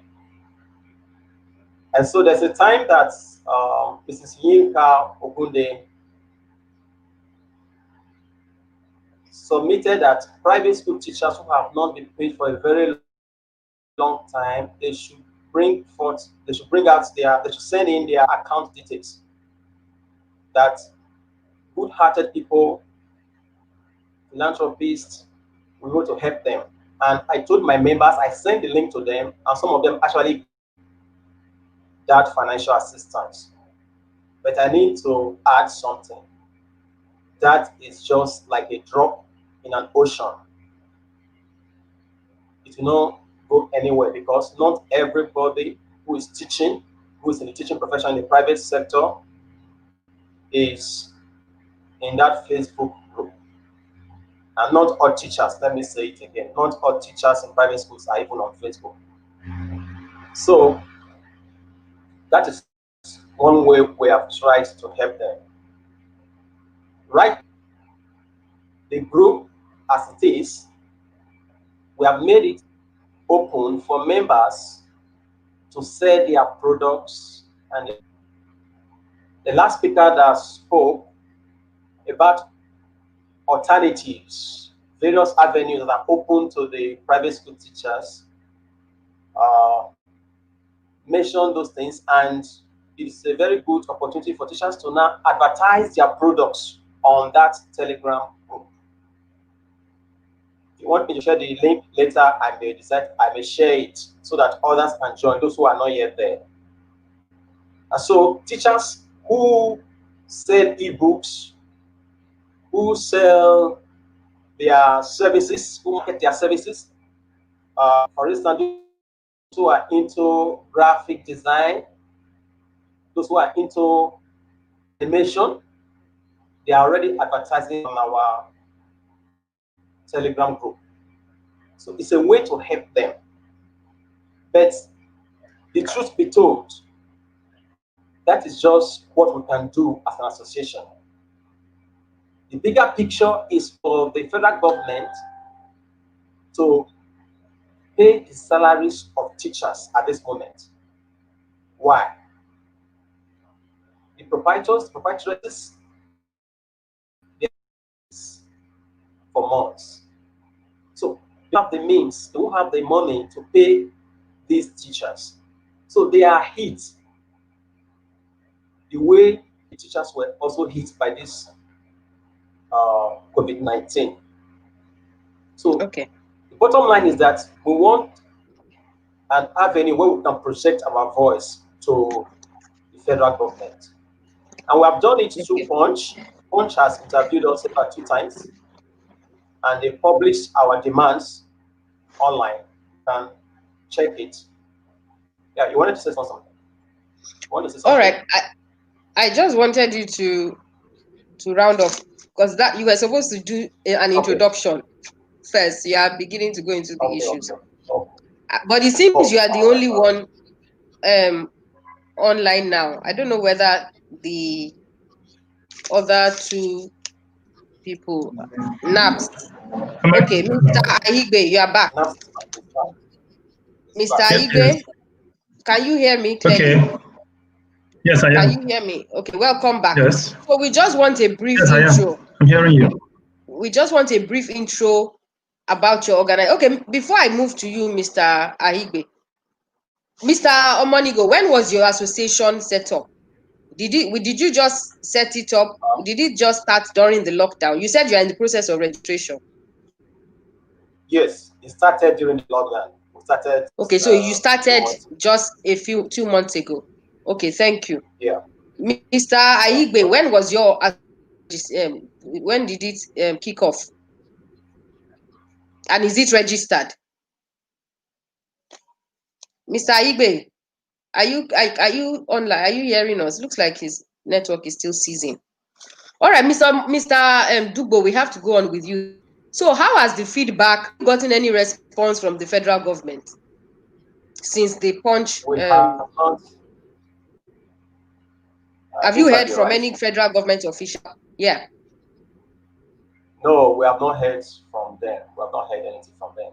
How about the state government? We've not heard anything from the state government as well. So on all levels, government has been silent? Yes. Wow. All right. I was going to ask as well that how has response been towards your efforts from private school owners themselves? Have private school owners encouraged this move of their teachers joining your association or otherwise? What has been the response from private school owners themselves? Okay, I can say that or from NAPS as a body, because NAPS will be the organization that should. How has been the response? What has been the response from NAPS as a body, and then from other associations of school owners or school proprietors and proprietresses? All right. First of all, the group is open to both private school teachers and private schools. So both private. Sorry, I didn't get that. Both private school teachers and private school owners. Oh, private school teachers and private school. So it's not only for the teachers. No. But the name says teachers. One of our objectives. Yeah. Yes. The reason is because we involve the private school owners, because one of our objectives states that our struggle is for both the teachers and the school owners. Let me just read that to you. To present the case of private schools to the government and state government in times of crisis. Yeah. For instance, outbreak of pandemic, natural disasters, with a view to securing a bailout for private school owners and private school teachers that would drastically reduce the impact of such emergencies on them to the barest minimum. Now, that's one of our objectives. So with that objective, the private school owners are in our midst. But we have not had any discussion with NAPS, the umbrella as a body of private. Yes, we've not met with them one-on-one. Okay. Has there been any? Go ahead. The last interview we had with Punch, the private school owner allowed to use the school premises. And some of the teachers who were in that video were from the school. So private school teachers and private school owners have been working in collaboration in order to get our voices heard by the government. All right. So they've been encouraging largely. Private school owners have been encouraging their teachers to join. If not, there's no kickback from them. No. No. All right. Another thing I'm curious about is we are encouraging teachers to go into businesses right now to support themselves. Yes. Okay. Are all these businesses education related? Because I hear you talk about graphics, people into graphics, animation. Are all the businesses education related? And then my backup to that is, what happens to these business schools resume? With distractions, because these are some of the concerns that some people have raised about teachers going into enterprise. How are they going to be able to? The businesses are serving a purpose right now, but after the lockdown, when schools reopen, as schools have begun to reopen, what then happens to those businesses? Wouldn't there be a distraction to teachers? Okay. Even before the lockdown, there are teachers who have been into one activity business or the other to earn extra money. So if you are doing graphic design, you are doing it as a pastime. If you are doing animation, you are doing it as a pastime. What if I'm selling fish, or I'm selling honey, or I started a catering business during the lockdown, or fashion design? That's why I'm asking that. If you say graphics, animation, those are still white collar businesses that can blend with education. But what if this is something that is totally off? Now, I started baking. The choice is with the teachers. Like I told you, the situation right now is that most teachers were let down by society. That they have given a large part of their life to. Teachers are the nation builders. Yeah. Teachers are the builders of the leaders of tomorrow. So since they have been let down, I cannot assure you that some teachers are going to come back when things normalize. That is the truth. So some might decide. I brought this up on a group, actually, on a school owners group. Exactly what you are saying. That if as a teacher, and we're all human beings, and I started a business during the lockdown, and the business is fetching me double of what the salary I'm supposed to go back to as a teacher. Humanly speaking, as a human being that has needs and liabilities, will this teacher really go back to the class if he or she is making, let's say, 100,000 naira a month from this new business, and the classroom he or she is supposed to go back to is paying 50,000 naira? What's the likelihood that this person will go back to the classroom? And some of the school owners, and one person in particular, said it doesn't matter if they leave the classroom, we can always replace them with new teachers. What do you think about that standpoint?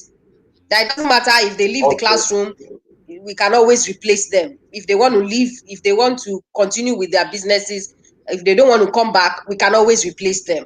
What do you think about that standpoint? All right.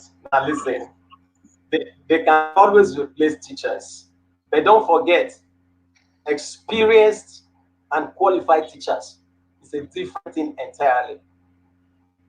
They are very hard to come by, especially after this COVID-19 turmoil.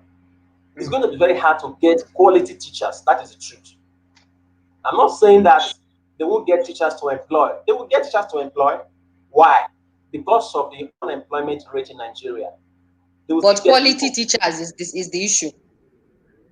It will be very hard. Do you know, right now as I'm speaking to you, a friend of mine, we're working together, we're doing a private teaching together. He's in China right now, and he's encouraging me to come to China to come and teach.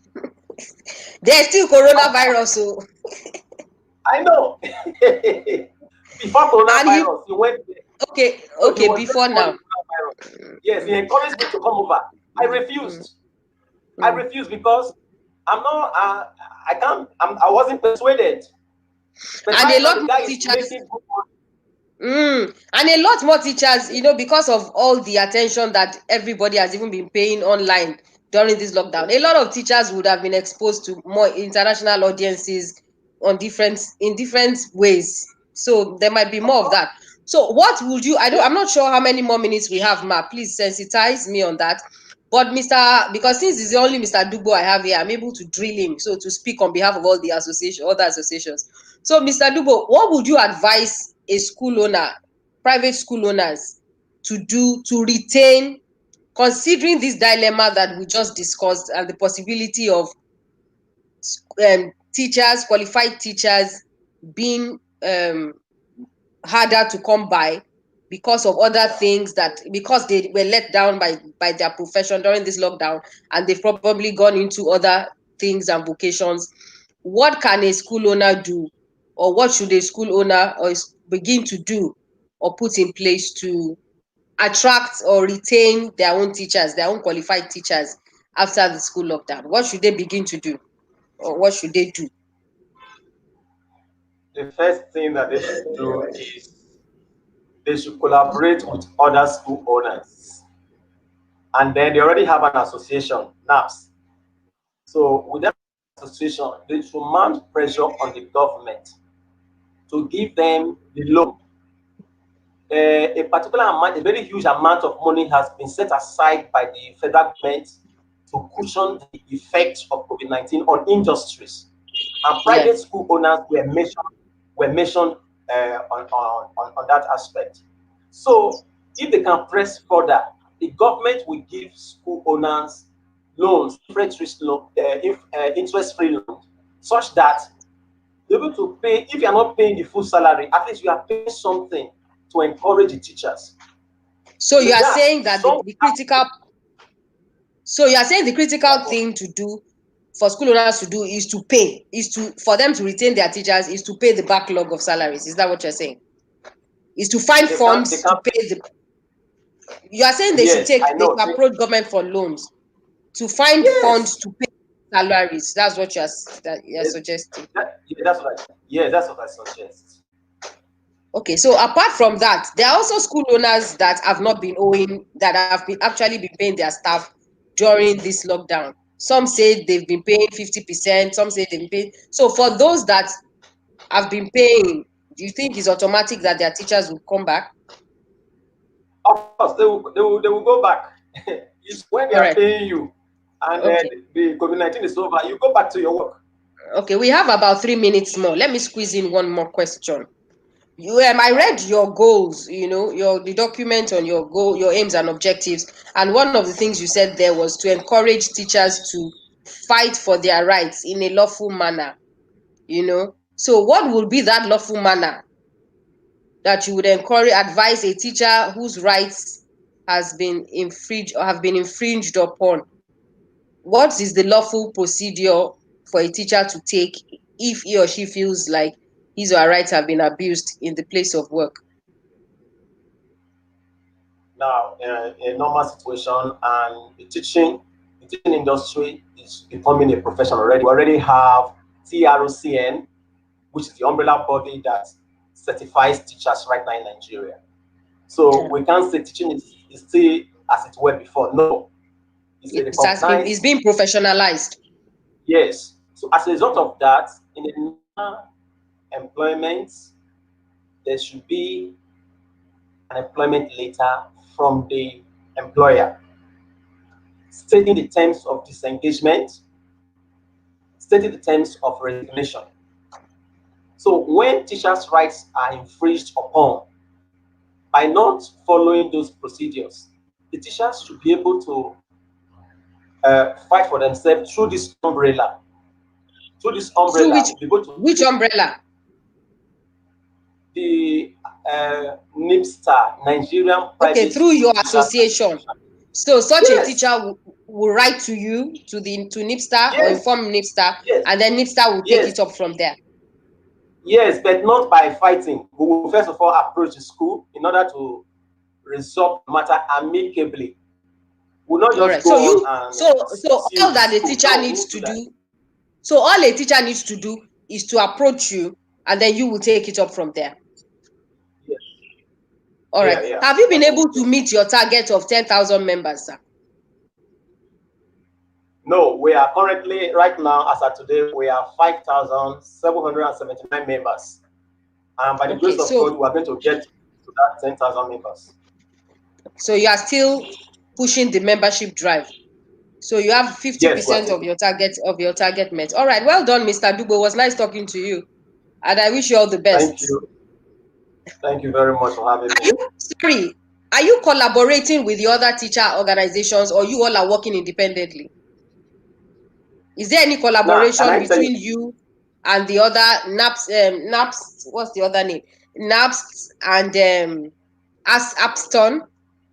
Is there any collaboration? I will answer that question this way. I discovered that some other associations, apart from NIPSTAR, were operating, and some of our members told us that they belong to those members, to those groups, to those and other they asked them to pay money. Yes. I said to myself, we are not going to charge them a dime for membership. Be paid salary. Yes, for membership. They are not be paid salary for months. So I will not be asking them to pay 1,000 naira, pay this amount, pay that amount. It's wrong. Okay. So with that, but eventually, so you disassociated yourself from the other organizations on that premise. Yes, from this position. Yes, on that because of that reason. Okay. But will you be charging? Will you be asking for membership dues later after the lockdown? When our association is registered and we have everything in place, of course we are going to do that, but not now, not during the lockdown. What we are doing now is to solicit funds from members, anybody who is willing to help us and help us. But we are not charging a dime to be a member. All right. Thank you, Mr. Dugo. Well done, sir. Enjoy the rest of your day. Thank you very much, madam. Thank you so much, Mrs. Chikeze. That was great. Mr. Dugo, well done. That was really awesome. And that was also one of the same question of this membership drive with fee. I really frowned at it because I was wondering, people don't have money, and they say how to pay, even if it's 100 naira. I'm not sure this is a good time for that to come up at all. It is looking for money, sourcing money outside to help the people, not really taking from them. What we do need that money for now? So we need to get a level of understanding, because we are teachers and we are part of it. We can't begin to do things anyhow because we are complaining about the way some other teachers are doing. Then we don't come in now and begin to do that. So we should give support to our people. And I think what we should be doing, what you should be doing as an association, is sourcing, looking for organizations, NGOs, and the rest, to see what they can do to help the members that you have. And then you must have a structure in place that when help comes, CPE helps some people. There are some other people that have not been helped. If another help comes, it shouldn't be the same people that already benefited from CPE. So you should have records, to show that some people have benefited. Those ones should wait. Let it go around. Let everybody have one round if there's such an opportunity, for that to happen. Thank you so much. You can see I'm gonna maybe the session for more questions later. Appreciate you. Yes, it's Mr. Olaniyan, you're welcome. Thank you. Yeah. Yes. So we are Good afternoon. The next segment is sharing. Yes, we have in the house Mr. Akindele. Mr. Akindele, are you seeing? Well, he's been around. Mr. Akindele Oluwaseun. That was the teacher that sent the video. That we termed the crying teacher. When I sent that to him, he didn't really see anything wrong in it. He was like, he did it because he knew that there was something had to be done. He's back. So Mr. Akindele is back. And then Mr. Adebayo is also in the house. Mr. Adebayo is the director of private school education in the Ministry of Education. I need to let go of Mr. Dubo so that Mr. Adebayo can come in there. Okay. He's the director of private education. Mr. Mr. Alaniyo, please take it up from there. Thank you. All right. Thank you, Mrs. Adekogbe. Good afternoon, everyone. Good afternoon. Good afternoon. It's a pleasure to be here again for another edition. I want to thank Mr. Adekogbe for an awesome introduction. I heard part of her introduction, though I was busy doing one or two things. She did a wonderful job. And for Prof. Efawemi's presentation was wonderful. Mrs. Adeniyi's presentation also was awesome. Mrs. Chikezie, good morning to you over there. Thank you for your presentation. And we are on the third segment of the show. And I have with me, if I'm not mistaken, Mr. Kindele. Mr. Kindele, good afternoon. Good afternoon, sir. Nice to see your face. It's a pleasure. I'm trying to match the face with the one that was shedding tears. It seems you are much more relaxed now. Exactly, sir. Good to have you, sir. It's a pleasure, sir. I want to also welcome Mr. Adebayo. Mr. Yemi Adebayo. You are welcome, sir. Your voice is not being heard. Can you please unmute yourself? Okay. Can you hear me now? Yeah, yes, very clear. Yes, thank you. Good afternoon, everyone.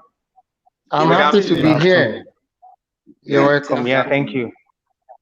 All right. As we are expecting probably Mr. Tejumola to also show up and Mr. Daniel Dakoro, I would like to take on Mr. Sheung Akindele. Mr. Sheung, this segment is for sharing of experience. So I would like to ask you, what has been your experience during the lockdown as an educator, and how have you been able to navigate through to this moment? Thank you very much, sir. Mr. Joel, am I correct? Yes, Mr. Joel Olaniyan. Yes. Thank you very much. God bless you. Let me start by saying that I give God the glory, all the glory and adoration for keeping me and my family so far. To God be the glory. It has been good.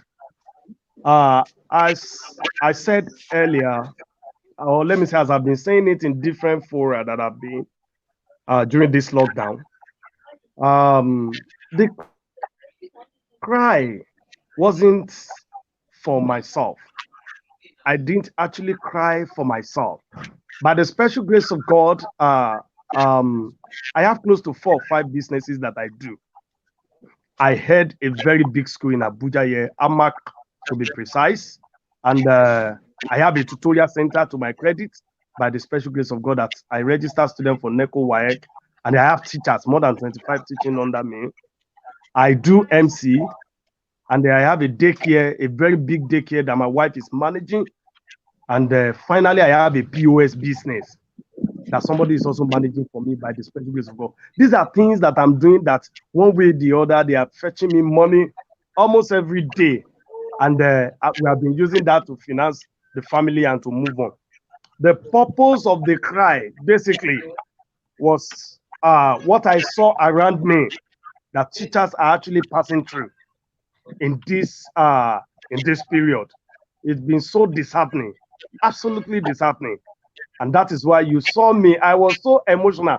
Although Ronke Posh said we cannot build system with emotion, yes. But nevertheless, when you see your colleagues, people that are supposed to be living well in a nation like this, they have contributed immensely to the development of children that will become leaders of tomorrow, have been neglected, have been rejected, and so on and so forth. That was what actually pushed me to do that video. So by the special grace of God, personally, God has been faithful. Feeding, living has not been a major problem. We have been living well, and God is still helping us till now. Wow. Thank you so much, Mr. Akindele, for for this submission. In fact, until now, I had believed otherwise. But I'm telling you that the fact that you've been able to represent the teacher figure in the pandemic, it's really, really a great deal of sacrifice. But then, you have said all of these things. The experience is there. What do you think? What has the effect of the video caused? Have you received any positive feedback from the media source or the government? Is anything positive coming out of it? Let me start by saying this, that Nigerians, I never knew that Nigerians are this sympathetic in nature until the video was posted. Whatsoever name we've been tagged as a nation over the years in other parts of the world, I stand to be corrected. They are completely wrong. Those things are wrong. Nigerians are good people. The moment the video went viral, I received a lot of calls across the globe. I must say that. From our country here, Nigeria, where to do Nigerians called me across the globe, UK, US, Canada, India, Ethiopia, and so on and so forth, Germany, what have you. People called and they said, we saw your video, how we were pushed, we were this, we were that. And a lot of people have been sending money to me. But let me say this without missing words, that this thing has not actually made me rich. It's not that I cried for myself. I cried for other teachers. If you buy Wednesday Daily Sun, I have received over 1.3 million naira from Nigerians, both in the country here and across the globe. I mean, Nigerians in diaspora. Excuse me, Mr. Kindele. Mr. Kindele. Yes, sir. Excuse me. There is a background noise that is interfering with the show. Could it be Mr. Adebayo's end, from Mr. Adebayo's end? No, can you hear me now? Okay.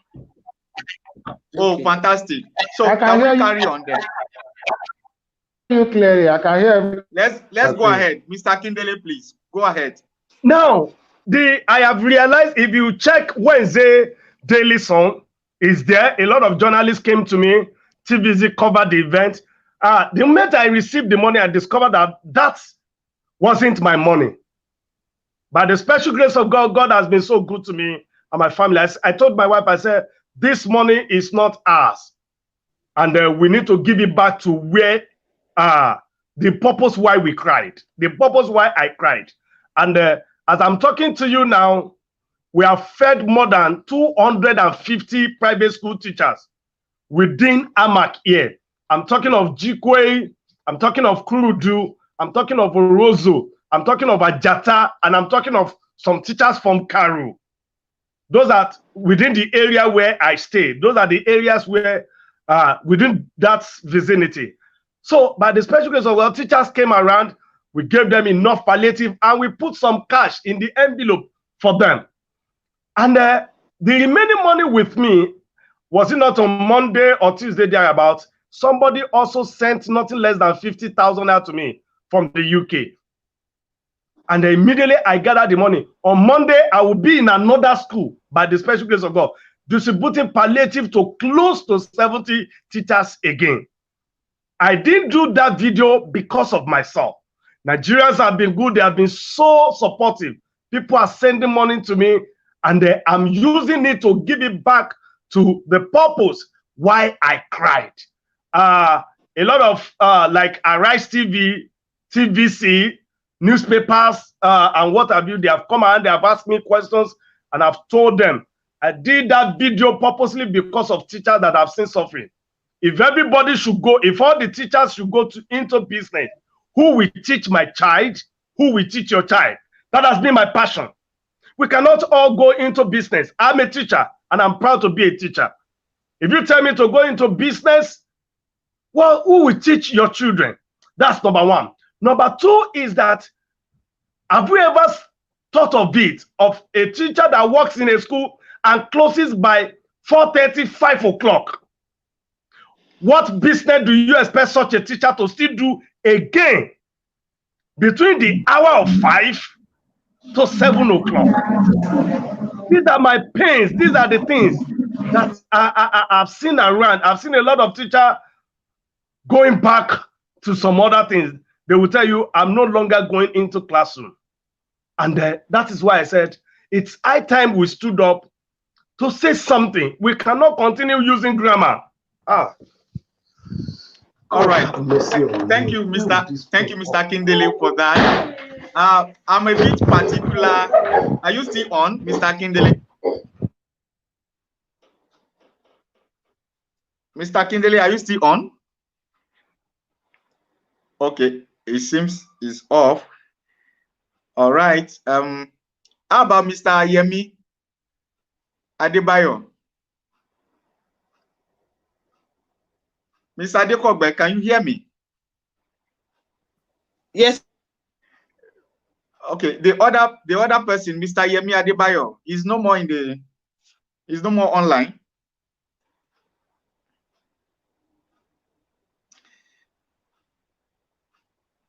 Maybe I should make comment on what Mr. Kindele said just now.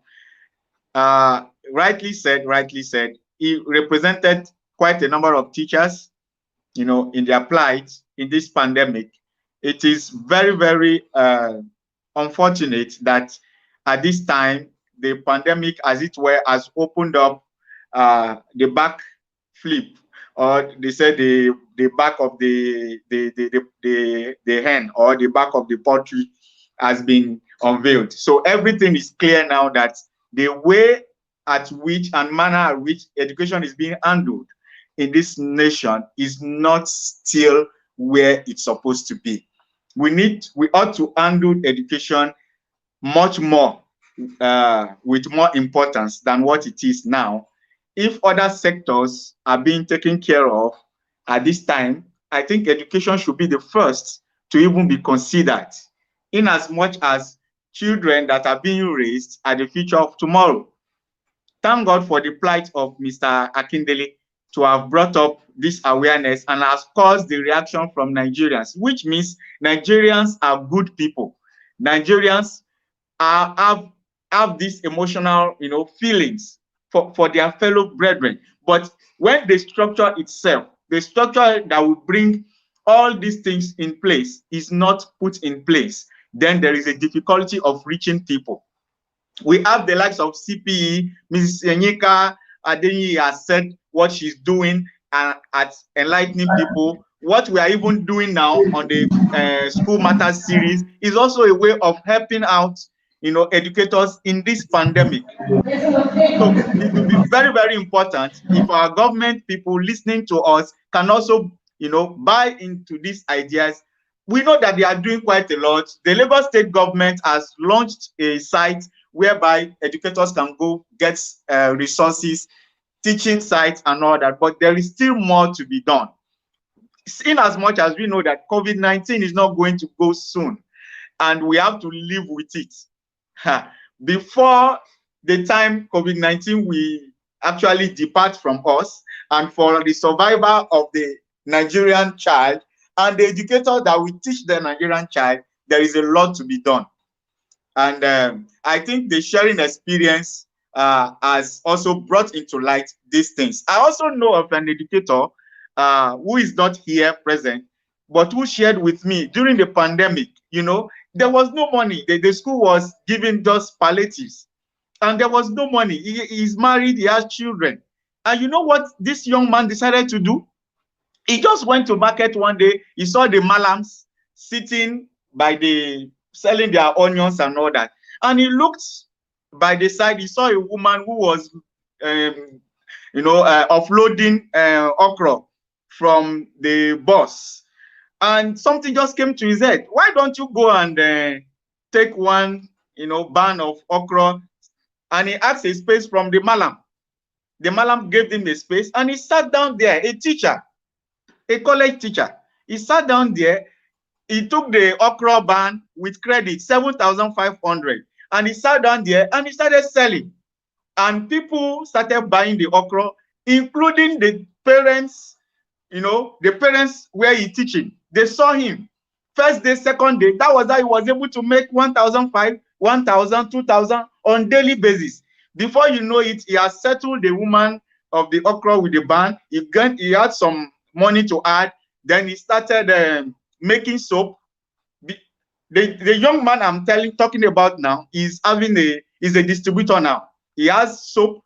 He sells soap for cleaning motors, for cleaning different things, and the business is going. Now, like Ms. Chikezie said, will that kind of teacher, will he want to go back to the classroom after the COVID-19 situation or the situation of the education in the country has put him to so a tight corner to go and be selling okra in the market? So these are experiences. It is real. The pandemic is having a toll on people, and we are using this medium to appeal to the government agencies, people that are in position that can make things happen in the education sector, to please come up and bring up modalities, programs that can help educators to really come out of this the pandemic.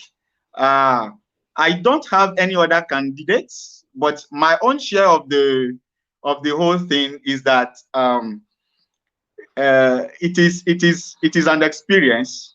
We are feeling it. We are all experiencing it. We need to learn from it and begin to make, positive outcomes of it. We can do business. We can do other things. But I want to say that the core of your purpose as an individual should not be left behind. For example, I am an educator. I was in the science department. I could have been an engineer, but I settled for education because I know that teaching is a passion for me. I like teaching. So if at all I'm doing other businesses that are fetching money for me, it is to fuel my passion. It is to help me fulfill my purpose. So I want to appeal to our educators there. You are that experienced teacher. You know the student will miss you in class. If you leave that calling, God has purposed that your calling is going to change the life of millions of children out there. If you leave that calling to go and settle for business, you know that you are not fulfilling your purpose. You know that that is not your calling. So while you are still doing the other things by the side, use the income you are getting to fulfill your calling. We definitely believe in Nigeria. Whoever does not believe in Nigeria should not be a teacher at all, should not be an educator in Nigeria. We believe in Nigeria. That is why we are still teaching. That is why we are still molding lives. And we know that definitely, the time will come where some of these children we have taught will bring the needed change that we so much anticipated for. So that's my submission. Mr. Yemi just came on board. Mr. Dekogbe, do I still have time? Your voice is muted, ma. Yes, we need to hear.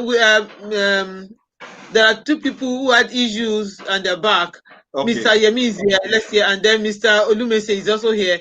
But let's quickly attend to Mr. Yemi because he's working directly from the office. Mr. Yemi Adebayo is the Director of Private Education and Special Programs in the Ministry of Education, Lagos State. We got talking. I needed him to be in a place, and I called him and I spoke to him that we're having a program. He said, Lagos State has a scheme already. Lagos State is on a palliative mission already. I said, I've not heard of it. I said, fine, great, let's hear it. Prevention, when you say it, other states too will wake up and know that they should do something. I know the population is so large. We may not be able to, but it's good to know that somebody somewhere, one government somewhere is doing something. So you're welcome, sir, Mr.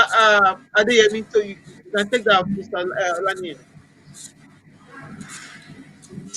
Okay, thank you so much. I want to apologize for going off intermittently. Like Adekogbe said, I'm working already from the office, and I have quite a number of people who are waiting to see me. So I scurry out to see some of them that are very urgent, and I quickly come here. Because what we are talking about is equally very urgent. I want to sincerely thank the organizer of this program. It's quite very fascinating and educative as well. I don't want to waste your time. I've listened to all the people that are presented, and at this end, from Lagos State government end, we are doing something. I must tell you that the governor and the whole team of his cabinet is worried with the increase in poverty level in the state, and more importantly, with the teachers. The teachers are our tomorrow. Those of us that are talking now, me, myself, I want to talk about myself. I've been a teacher all my life. The only thing that changes is because I moved from one place to the other. I have taught at the elementary school before, I've taught at the secondary school level, I've taught adults, and presently heading the private education department. It equally involves teaching and contributing to learning. Having said that, the governor himself asked, what can we really do to help Lagosians, especially teachers? He said that. And the Honorable Commissioner for Education, Mrs. Florish-Gate, went ahead and said, first of all, we should feed them. That's the first thing they need. And so, the Lagos State Governor, Babajide Sanwo-Olu, has approved some palliatives for teachers in their school. I need to give some background information so that people will know what informs what decision or what steps we have taken. As at the annual school census of 2016, we have 121,950 teachers of private schools in Lagos. And as at this 2020, we've had more than 30% increase in that figure. So by now, we'll be talking about around 30,000 teachers of private schools in Lagos. So to provide palliatives for all of them will really be quite challenging for the state. Beyond that, you will agree with me that not only the teachers are affected by the pandemic, there are quite a number of businesses that have died. So from that point of view, the government in its wisdom thinks that we should take care of those that are down the ladder. Those are the teachers of low-cost private schools. So when the palliatives was approved for them, we shared this information with COPSEL. COPSEL is the conference of all of private schools in Lagos State. Conference of Private School Associations in Lagos State. We have 18 registered private school associations. We have 3 others that have applied. So we went through this list of private school associations and we identified those that are really that are registered low-cost private schools in large number. We talk about associations like AFED, associations like Capsule, associations like International Associations of Low-Cost Private Schools. We have low-cost school private school proprietors associations in Nigeria.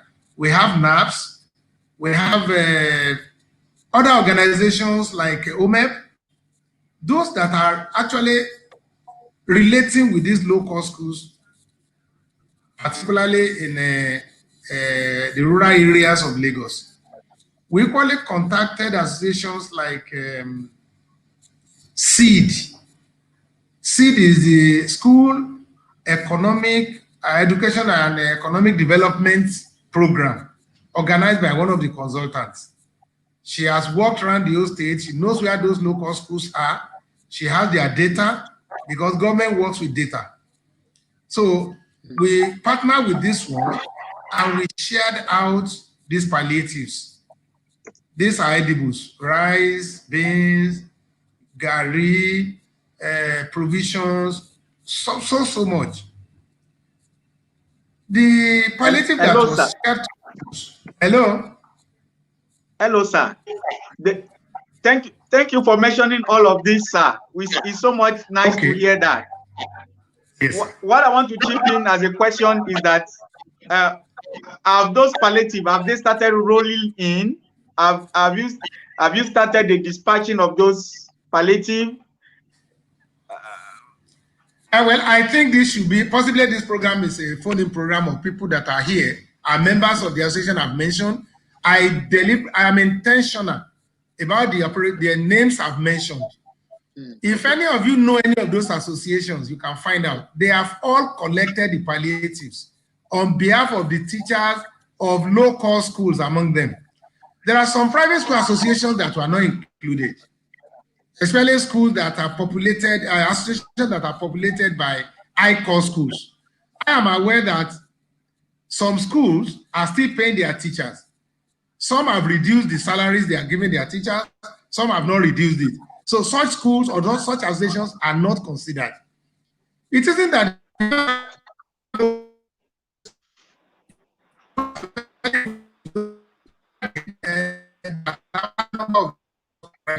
apart from that, we have really identified areas where we have consternation. Your mic is fluctuating, sir. Oh, it's not my fault, it's network. Yes, it's the network. Can you hear me now? Yes. Yes, better. We identified schools in cocoa and water. I invited them, we are doing palliative to them. If anybody can find out, Mr. chairman of such school, we are talking wire. Wow. I think he's been cut off with the network. I think it's the network. But at least he's been able to give us names of private schools, associations, especially low-cost schools who have been defeated from. I can testify that I know of an association. Mrs. Chikeze, you were talking. Mrs. Chikeze. Hello. Okay, all right, sir. Mr. Adeyemi. All right. So, like I was saying, the palliatives have been. As I speak with you, the leftover is what we're even sharing now. Only this morning, 5 low-cost schools have come to my office to collect palliative. If possible, I can take a laptop to where those things are still hid in the office. The Honorable Commissioner has instructed that we must make sure that we distribute all this to all other schools. This happened before Ileya because the governor said he wanted the palliatives to get to the teachers before Ileya, which we have done. We can share some pictures of distribution. I'm taking you to the leftover store. Okay. That is Alausa, sir. Your office is Alausa, sir. Yes, yes. I was almost thinking twice. When I got to Alausa 2 weeks ago and I saw all those packets and Milo, okay. And the people were saying that don't mind them, they just brought it for their staff to share it among themselves. Now I understand better with what Mr. DM is telling us. Information is key. It's important if we connect to the right channel to get information so that one can now, when he told me, I was like, wow, because I never heard of that. But exactly. The associations mentioned are big associations that I know that we do exactly. If that has been given to them, I trust that that will happen. Let's quickly have Mr. Olumesi. He's been here. Mr. Olumesi, how are you? I'm fine, thank you. Good. I'm fine. Yeah. Welcome on board. The association and okay. I am Akigbe Olumesi, the National President, National Association of Private School Teachers. Okay. So our organization actually came up because of this pandemic. We've actually been nursing this idea for some time, putting ourselves together. Activities will not make us push. So the moment the pandemic came, the first 1 month we were like assessing and thinking that, okay, maybe we'll be able to get back. But when it was done on us that this thing is going to take a longer time, so we quickly moved into action, and we spread our tentacles across the state. As we speak, we're in the 36 states of this country, mobilizing teachers to see the need for us to come together and advocate and do what is right at a time like this.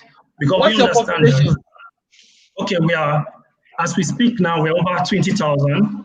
We have 20,000 membership. Yes, we 20,000. have 20,000 on our database. And what platform do you use, sir? We have a website, www.napest.org.ng. That's the website. We have our Telegram. On Telegram, we are about 8,000 on Telegram now. Then we have WhatsApp, different WhatsApp platforms. So there are some members that cannot be on Telegram because of the nature of their phone, but they can be on the other one. But generally, where the database is really constituted from the website, people, all our members registered. They showed evidence that they are teachers, which is either a letter of appointment, ID card, or your Teachers Registration Council certificate.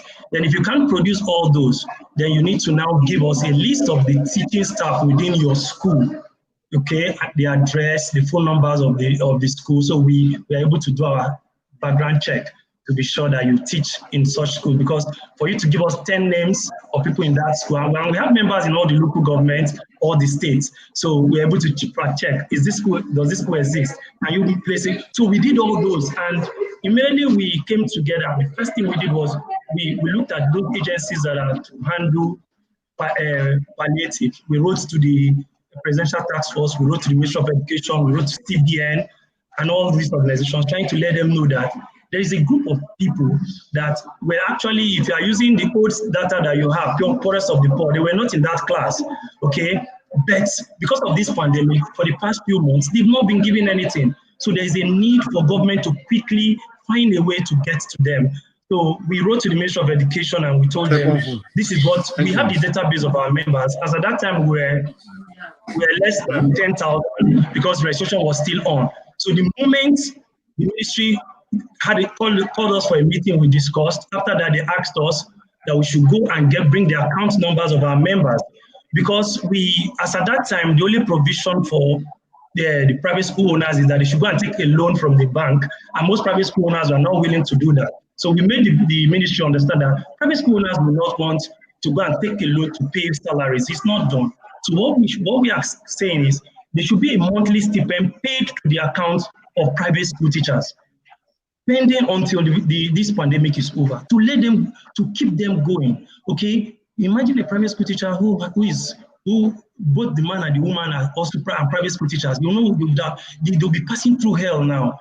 Okay, so the situation is like that across the country. Okay, you see in Sokoto the other day, our representative was telling me he met somebody roasting corn, a private school teacher, the person who carried him in a bike when the private school. So it has gotten to that point where you're just trying to do anything to survive. So we now had to take up this challenge, and we wrote the minister through the directors, they got to us and told us we have submitted the first batch to the ministry, which is about 10,700 persons. And we have been able to verify their details they sent to us, the account, to be sure that they work in a private school. So we send their name, their account number, the private school where they work, their address, everything to the ministry. So has anything been done? Which ministry, sir? Ministry of Education. Ministry of Education. At the federal level. At the federal level, yes, because those membership cuts across the 36 states of the country.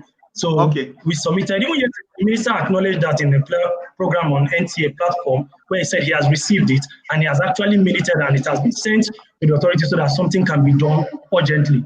So we believe that with that effort, if something is paid monthly to these teachers, it will cushion the effects of the pandemic. We're not saying you should pay us the entire salary, okay, because the entire salary will be something big. But if it's something to keep the teachers, okay, happy and take care of their basic needs, so that when the pandemic is over, they are off. Then we go back to school and do what is right. So, and we appreciate the effort from the ministry so far. So we believe that they should do it quick, because it's not something they should subject to a lot of bureaucratic processes. They should see the urgency. People cannot feed. People are really, really suffering. And Mr. Olumese. Thank you, brother. Thank you for this update. Thank you for this update. It's really great. But as an association, have you developed some measures to really see to how far the money will be utilized, so that it is being utilized at least properly, the model of business or whatever they want to do, use the money for? Have you received a proposal for what the teachers will be using this money for, so that you are sure that they are using it for something that is worthwhile? Okay, thank you. Because having received teachers' data, having confirmed that they are from so school, is still not enough to know their intention or what they want to use the cash that will be available to them for. Okay, our request actually, our request is in twofold. One, this is what we are asking for is a stipend. Okay, government will just support the families to be able to take up their basic needs, feed their families, do those basic things. So that is why we wrote to the Ministry of Education. Then to the Central Bank of Nigeria, we've written we want soft loans. I think that is where what the question you have asked will be paid. Ask for soft loans, interest-free loans from the Central Bank, so that our members can now have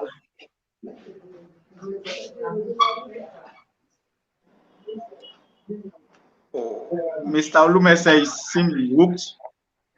Okay, we will come back to you, Mr. Olumese. Mr. Adebayo is back. So, Mr. Adebayo, you are taking us to the warehouse. Yes, I'm taking you to the warehouse. Exactly what I saw when I got to Alausa. So I was wondering, and I was hearing some side talk that these things were used for your staff and not for the teachers. That is an abomination. We will forgive the ignorance, sir.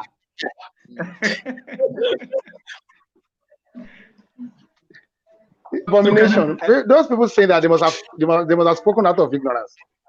They must have spoken out of ignorance. The governor provided the palliative for local school teachers, and for those of us that are lucky to be working with the government at this difficult time, the government has never held us for a day. Our salaries are paid on time, while others are crying. We've been smiling, although it's not been easy too. So it would be criminal for any of us and ungodly to convert food meant for the poor. Whoever does that is equating himself to the poor. That's right. So I can assure you that we are not in such a business. After we have given to the private school association, even as I speak now, you can still see some people sitting here. Somebody is sitting here. The madam there, she's waiting to collect for her school. It's based on this the fees of the school. Schools whose annual fees is not beyond 50,000 are rated as local school. So any teacher that is teaching in such a school is entitled to the palliative. So we don't just give out. We look for where those schools are concentrated. We specifically locate them. We may not be able to give to all of them. So what we will learn coming out from this is that when government needs data, where is your school? It's not whether you are registered or not registered. The state government wants to know where every child is being educated. We need information. I've just quoted a figure to you, 121,950. As of 2016, we know where those teachers are then, but we cannot rely on such data. We need to get data every year. So I'm using this opportunity to reach out to low-cost private schools. They shouldn't be afraid. Government wants to know where you are. This government is not interested in locking down schools. We want to ensure that every school runs well. And as a result of that, we want to emphasize, we want to work more on our information dissemination. We want to be intentional. We want to be strategic. What information are we giving out to people? We want to be concerned about our messaging. What are we doing? We want to get to a point that when we are looking for schools of particular fee range, from the back end there, from Alausa here, we can tell you how many schools are on the streets of Agidingbi. We want to be able to tell you, go to Makoko, you meet this number of schools as also addresses. And once those schools are upgraded through a program we will start very soon, if not for the pandemic, we will have started what we call the grading assessment of private schools. We call it GAPS. The grading assessment, we put every school in their different categories. We will use 5 rating scale. The 5-star rating scale are the one they use in the hotel rating. So if a school is 1 star, you will know what makes a 1-star school. If a school is rated 5-star, what makes that school a 5-star school? We want to ensure that schools that have been awarded provisional approval in the last 10 years that is operating in that name, we want to upgrade them to full approval. We want to review the annual dues that schools pay to government. Government wants to give more offering. Adekogbe was talking about what can we do to teachers.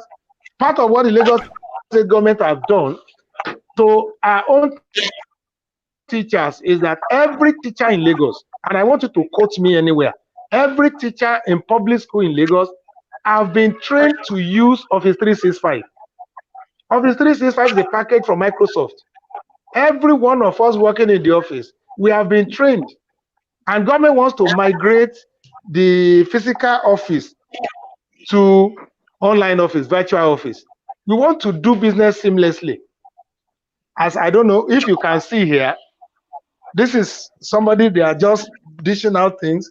This, hello sir, please come around. This is the officer, you can see his face. This is the officer sharing things. Where's the list? He has a list of schools. And once your school is called, see, this is the way bill. The way bill is written for the school, you sign, because we must account for every item issued to us by the state government. So the government wants to rearrange education in Lagos. And we cannot afford to leave private organizations back. Yeah. I got so your this message. is what the government is doing, and we're happy about it. Wow, that is awesome. I want to give it to you. That's the laudable initiative and venture. Thank you so much. We appreciate the Lagos State government in your person, sir. Thank you, thank God. There is something I would like you to consider since you are representing the state government. You know, it took so much time for the government representative to really put up measures to begin to reach out to people. Compared to other countries, when this pandemic started, database have been there and they were able to reach the masses on time. Probably we will have avoided many deaths. We will have avoided many sickness if we had a robust database. Now, I think this is teaching us a lesson to probably go back to the drawing board. Let's really know when we come into the teaching profession, how do we come into it? Is there a database? Does the state government, is the state government aware that so teacher is being employed at so place, the number of schools? So if those data are captured, it wouldn't be difficult for the government to really release the help financially or otherwise. You know, it won't take them this long to be able to reach the masses. Because between the start of the pandemic and now, I want to tell you that many school owners have died, many educators have died, in hopeless situation.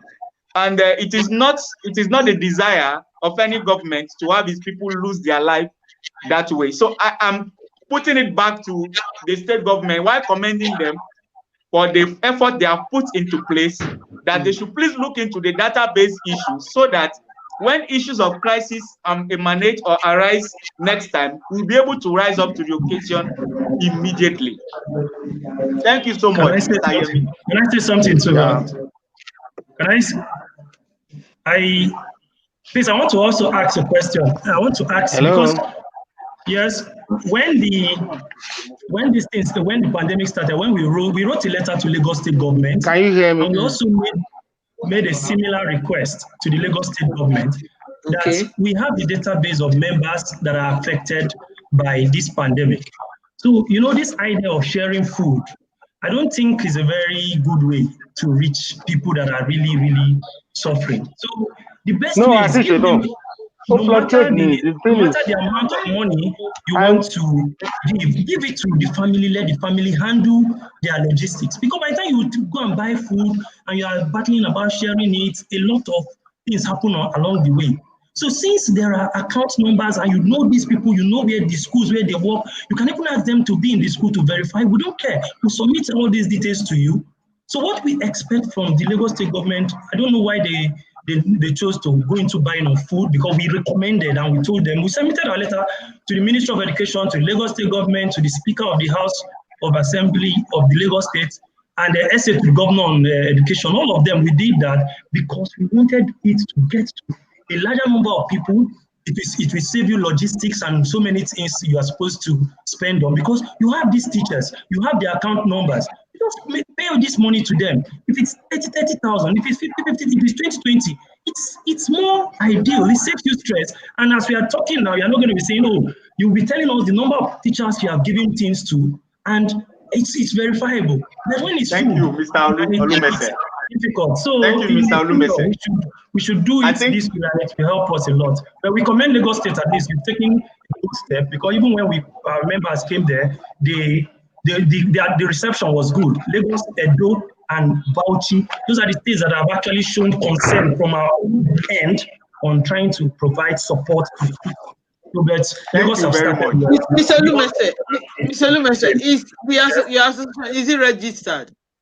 We are already in the process. We filed everything we need for registration, so we've submitted everything. So we are just waiting for the certificates. By God's grace. How do you source your members? It's across the country. We went on an awareness campaign, talked to everybody, all our members across the 36 states of the country. We're in the media. Almost 20 media houses carried our world press conference we did in Abuja, and all our members across. In fact, it was massive. If you see turnout from everywhere, so to a point that our screening committee had to do a lot of work. Do you verify if these members also belong to another association, another private school association? Did you verify that? We actually didn't verify that to see whether you belong to other private school associations. Do you also know? Do you know there are other private school associations too? Yeah, we know. We've which one was the first? Which one was first? Which one came on first? Ours was the first. Ours was the first, because even when we started, Mr. Peter Dugbo, who spoke a while ago, was actually a member of our platform. He was there when did you find? When we started massively here, we started in 2017-18, but we didn't amplify it because we're having issues trying to get to where we want to get to. So we went to CAC trying to get a registration. Later we said, okay, we should do it as a trade union. So we wrote to the registrar of the trade union. So, but when we started, when the pandemic started and mobilization started, Mr. Peter Dugbo, who later founded the NIPSTAR, was a member of our platform. In fact, the objectives and everything was coming from us. I reached out to him. I said, why are you doing that? We're supposed to actually work together to. What did he say was the problem? I don't know, because I don't know. But I think in the fullness of time, maybe he has ideas he wants to express using the NIPSTAR. Okay. The members, is there any financial commitment from members? Yes, for we have two openings. We have provision for non-financial members because we know that this is a pandemic time. And in a pandemic time, we know teachers are mostly affected. So we have provision for non-financial members and financial member. To be a financial member, you register with 1,000 naira to the association. And that money too will also be used, that's what we're using for our press conferences, our movements around for the union. So for those who genuinely cannot raise that money, we've created a platform for them. All of them should register as a non-financial member on the website. Okay, when our number became massive and we discovered that it's like a few people that are not teachers are trying to, because the head government is trying to support us, are trying to come in, we now close the non-financial membership end. When we're about 10,000 something, we closed that and said, oh no, if you're not coming in as a financial member, you can't just come in again.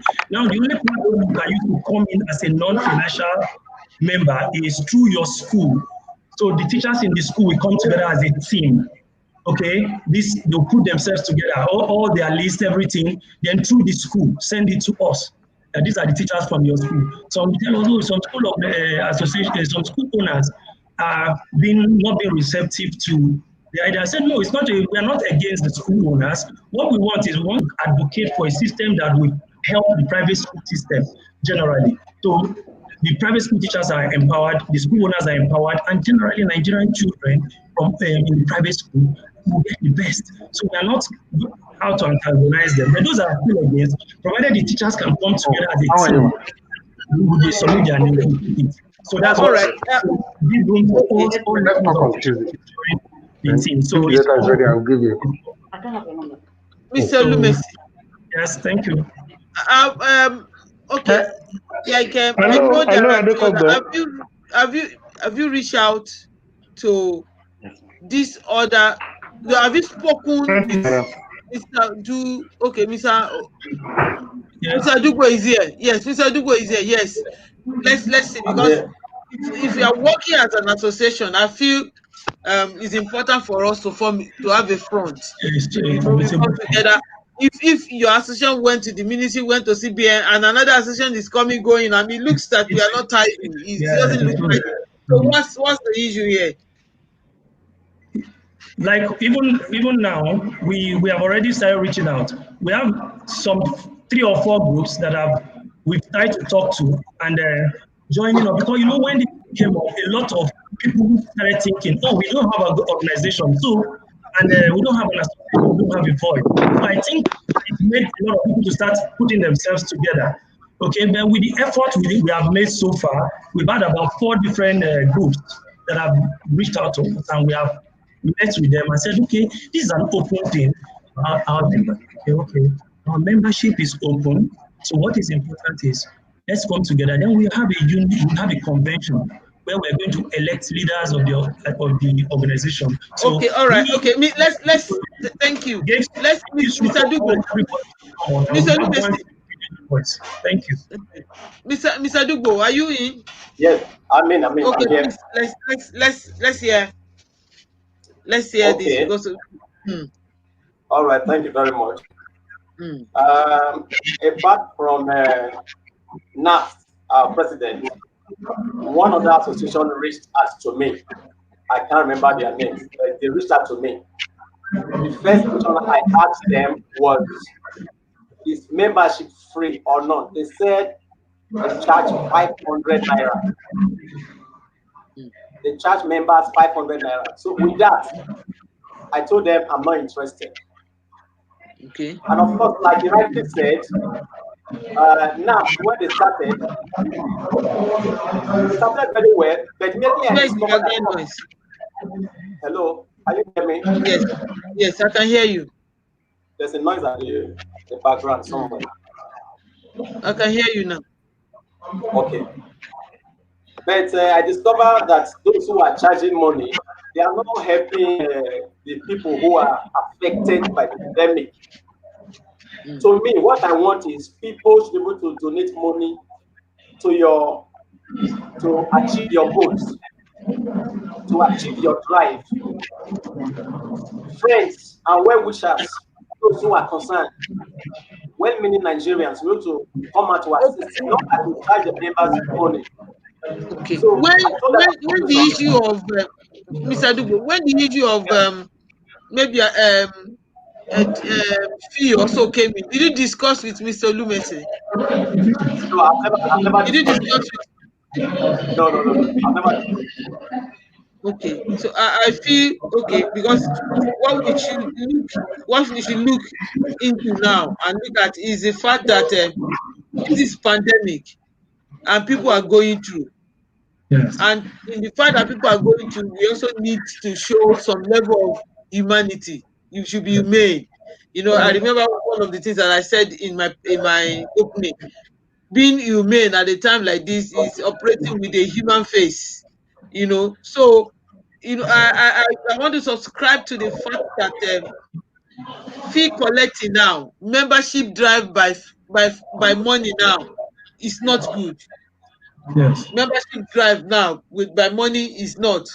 We should there will be a time that they will naturally pay dues when we get to that point. But the critical time now is that people need money. And I'm sure they went ahead looking for the money to pay because they are anticipating that something Something will come. if well, I trust that something will come. But what about if nothing comes? I hope there won't be crisis. You understand what I'm talking about? You know, but No. Excuse me. Excuse me. Sorry, ma. I wanted to ask the 1,000 naira that NAPS is charging is per what is Yes. what's the is it per month or per year? It's once. It's once. Okay, It's one membership time. registration. One time One time. membership. Yes. All right. It's I just a just membership. wanted to clarify that. No. Okay. It's a one-off. It's a one-off. And with that, we've been able to really amplify our voice. At least for Guardian, we were in the editorial page of Guardian newspaper where they discussed about us, discussed the need for government to actually support private school teachers, Leadership newspaper, Tribune, Daily Trust, all those media, Cool FM, Wazobia, were you paying for those ones? all these platforms carried us because we were able to mobilize ourselves. So we had a press conference. We paid for venue, did our press conference. So we certainly do your basic things you need to do. Was the press conference during this lockdown? Yes, during this lockdown, just on the 23rd of June, we had that press conference, and I have the newspapers here that I even carried it. And the network news, Federal Radio Corporation, all these NTA even did. And even as I told you yesterday, the minister also said something about it in the platform. So it's for us. Whatever we are doing is for the private school teachers, so that at the end of the day, we will be able to make sure that we take our message to the right quarters. Okay?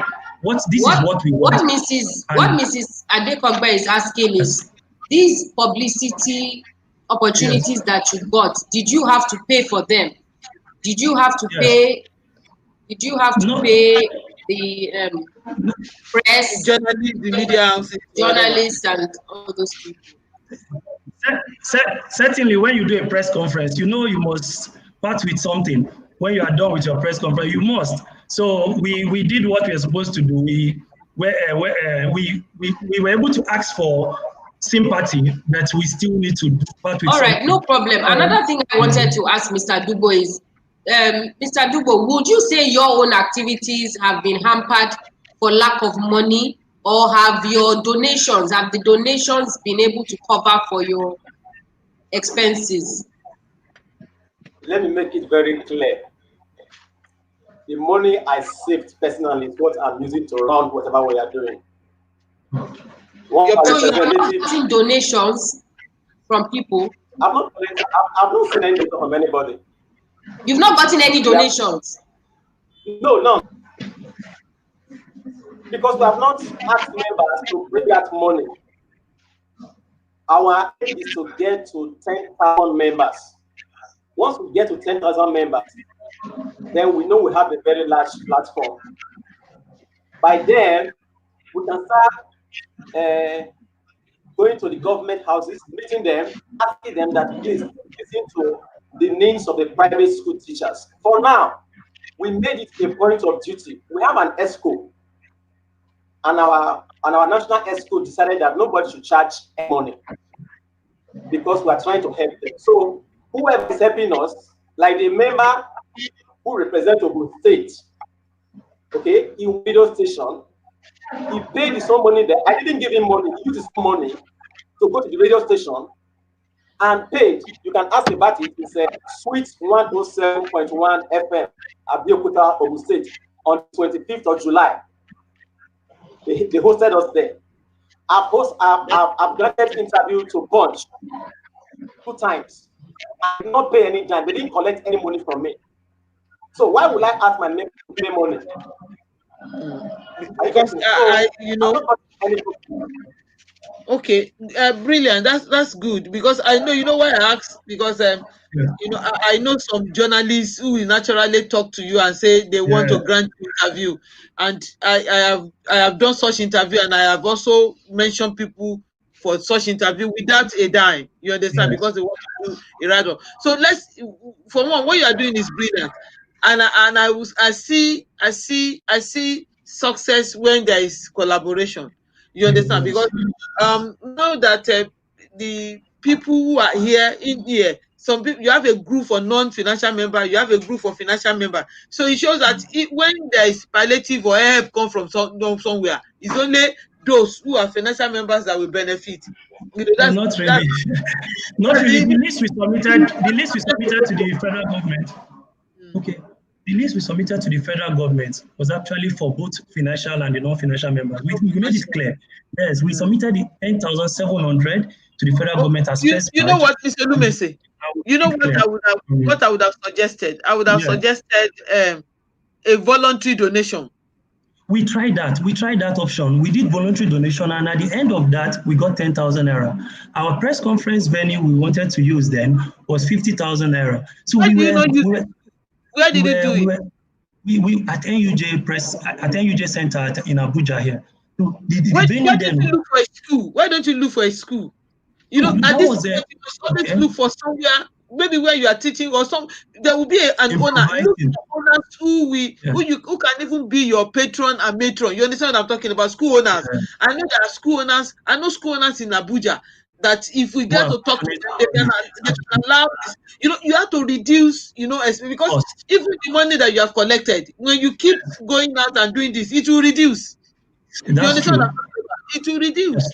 And then you will, so that you don't, you know, the burden does not, you know, go on. I trust that all the effort will yield, because if not, people, 1,000 naira is a big money, and people can really show off. They can really let you know that, you know. So, and what we are saying about this organization is that the money there is a membership registration. And this organization, the money is not for palliative. The money is for us to have a voice, a combined voice, so that at every point in time we have a group that stands for the interests of private school teachers, advocating for the welfare of private school education generally, because there is a substantial part of this country. 80%, the quality of 80% of our parents, or 90% of our parents will want, in short, all Nigerians will want to go to a private school if you have choice to make, because the private school have actually been seen as being qualitative, the way they are able to bring up the children at that foundation stage. So we offer a lot to this country, that this country should support us in different ways. So we are not just coming out for the pandemic. After the pandemic, there must be sustained advocacy and agitation that the private school education must be funded, must be supported. Even if it's a private business, but it offers a public service, which is to Nigerian children. So it's a very big, so we made that for every member. That we are coming in is the due. That is the Mr. Ibe, that is the more reason why you need to form a common front. Listen to what Mr. Adebayo said. That's true. He said there are so many associations, but they needed to come together and form one. They needed to come together and form one for them to have a strong voice. You understand? Which is cocktail. Which is cocktail for the we are open to that, and we are open to that, and we are reaching out. You all will still need to have a general umbrella. You know. Yes. Eventually. You know, so it will be So sorry to cut you short, ma. So it will be good that there's no. You are not hearing me well. But can you hear me? I'm saying that. So it will be good for you all to have an attitude of collaboration and not competition. Yes. Because all of you are working towards the same goal. That's what must happen. Yeah, you are working towards the same goal. So it will be good to have an air of collaboration, healthy. We're hearing you. We're hearing you. Go ahead. I'm hearing you. So that way, times when you need to combine efforts to make your voice louder is better, and then people are able to attend to the cause when they see a united front, other than this one's come in the name of this and another one comes in the name of that, and they are all saying that they are for private school teachers. I'm sure you get my point.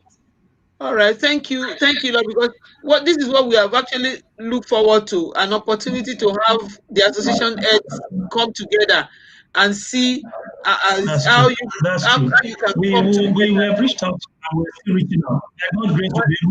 Reach out to Mr. Emmanuel too, of Abstin Nigeria. We will do that by God's grace. We'll be able to unite and have one voice. It's important. It's very, very important from our end. It's also paramount that you also look for share leaders among you. There are share leaders among you. There are people who, by God's grace, God has given opportunity, like Mr. Akindele. Mr. Akindele is a teacher. I don't know if he belongs to any of this association. You know, for somebody from what he has done, from his passionate heart, for him, he has already a link that people can help. So if help come from him, you know, he can reach the association as the case may be. So you need to synergize and collaborate so that all efforts, you know, can give the desired result. I want to appreciate everybody for your time. Let's call him Mr. Adeyemi for his parting words. Hello, sir. I think we lost him again. Sir, can we have your parting words, sir?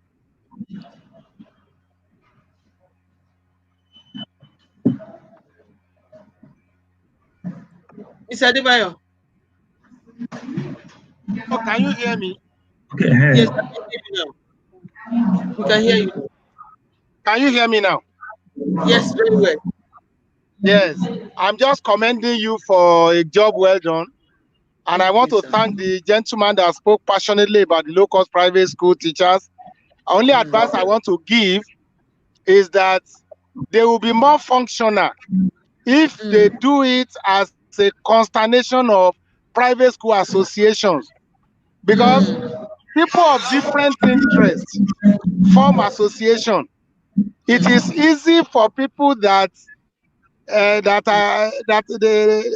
you can say, you can see them as a force who work together. Private schools, especially low-cost teachers, they are always in transit. Very many of them move out of their job very quickly.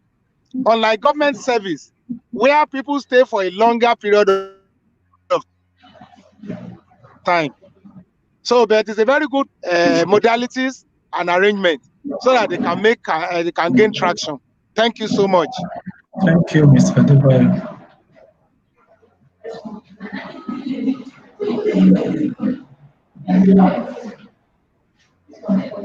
You're on mute. Thank you, sir. We appreciate you for creating time, even after your very, very busy schedule. We are very, very grateful. Thank you so much. Thank you. Okay, yes, Mr. Igbe, your parting word. So I just want to thank the organizers for this laudable program, and to tell all our viewers that National Association of Private School Teachers, we are committed to advocating for the right of private school teachers. Our interest is a sincere one, and we are committed. We don't want story. We don't want anything to be a hindrance to our movement and our activities.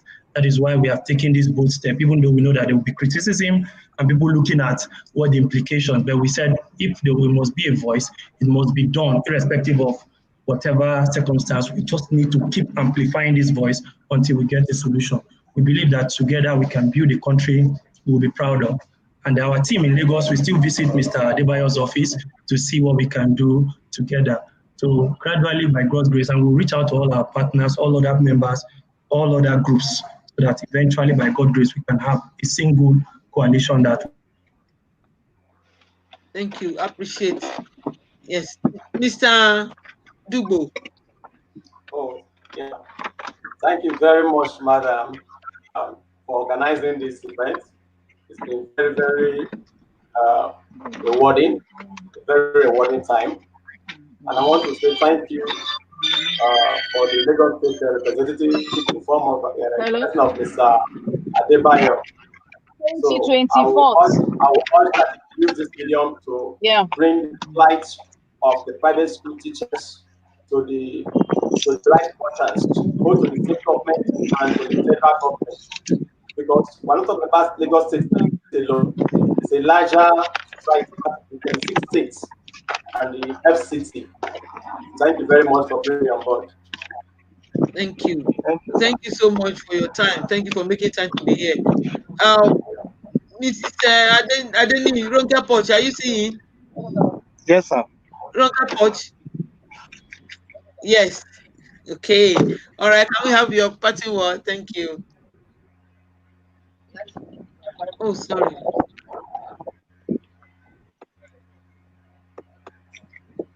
It's muted. It's muted. She's muted. Unmute yourself. Unmute. I was talking to myself. Thank you so much to everyone. Yes, everybody. We're already doing the right things by collaborating, talking, having the right discussions. We'll just continue to have those right discussions, and God will help us through this time. We are already doing the right thing. Thank you so much for putting this together. Florish-Gate, Mrs. Adekogbe, Eshe Godman. I love it. I appreciate it. God bless you. Thank you so much. Well done. Yes. Yes. Mrs. Chikeze, your parting word. Mrs. Chikeze. Okay. Unmute yourself. Unmute yourself. We are not hearing you. I said, okay. Thus far, and I just want to commend the efforts of Mr. Dugo of NIPSTAR, NAPST, Abston. Your efforts are commendable. I think it took a while before people even knew that these associations existed. You know, a lot of teachers that suffered a lot before your voices started coming up that these bodies actually existed for private school teachers. Initially, it seemed like private school teachers were orphans without any mother. So well done. Thank you for your efforts. Mr. Dugo, especially, thank you for your sensitivity and sacrifice in running this from your own pocket. I'm wondering how you are even able to do that. And well done. And hopefully there will be light at the end of the tunnel very soon for everybody, for the whole world, and for the sector, the education sector in Nigeria in particular. Thank you for granting us audience today to have this discussion and to clear the air on some of these issues. Thank you, sis. Mr. Joel, are you in? Mr. Laniyo? Okay. Yeah. All right. It's another wonderful day, wonderful session. Thank you, Mrs. Adekogbe, for your infatigable efforts at always coming up. She will not allow.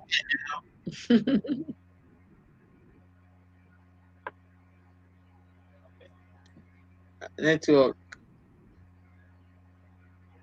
Wow.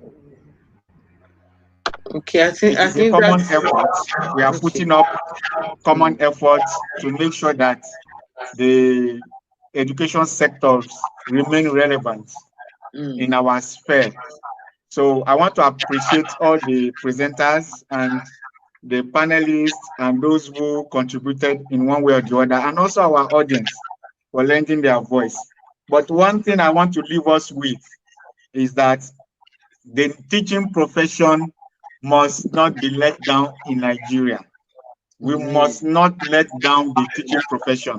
That is the only hope that we have. That is the only voice that we have. We must make sure we hold on onto education in Nigeria and continue to advocate for it until our voices are heard, until the right things are in place, until the right policies are in place, until the right processes are in place, until the right processes are in place. That is then that we can say, oh, the future is certain. Because definitely, whether we like it or not, we will have offsprings. Whether you have children of your own, or whether you have adopted children, or whether you have relations or relatives, we are all in it together. And what affects one part of the body definitely affects the other. So let's always collaborate and make sure that the relevance of education in Nigeria is not left unattended to. Thank you once again for joining. God bless you all. Thank you, Mr. Laniyo. I'd like to finally appreciate everybody, appreciate Prof. Abayomi, Fawayimi. I'm sure that he's so busy. Thank God for him for making time to be here. I appreciate my sister, Mrs. Ronkapo Chadeni, for all you do. Appreciate you. Thank you so much for making time to be here. Mr. Adebayo, Mr. Adeyemi Adebayo, you're awesome. Thank you for being a part of the wonderful team of Lagos State doing these wonders. Appreciate Mr. Dugo, Mr. Lumesi, Mr. Akindele. Mr. Akindele was just one very bold and passionate person who came out. He just used the only means that he knew he could use. And thank God that God caused it to yield result. So this is somebody that association should work together with, because already, like I said, look for cheerleaders, look for people that have audience as teachers. He's so passionate in the fact that if teachers go outside here to go and look for something to do, we may not have them when this situation is over. And so that should be our concern, even in our association. Whatever we do, let's lift ourselves up in the association. And I know that God will also help us for all the sacrifices you all are making. I pray that it will all end in praise. And for my co-host, I appreciate you, Mrs. Florish-Gate, for your time, for being here, for always, putting in all the effort, to cause things to work. Mr. Laniyo, God bless you, for all you do. You guys, I will always come and just send message and, one Nigeria. For Nigeria, God will help us.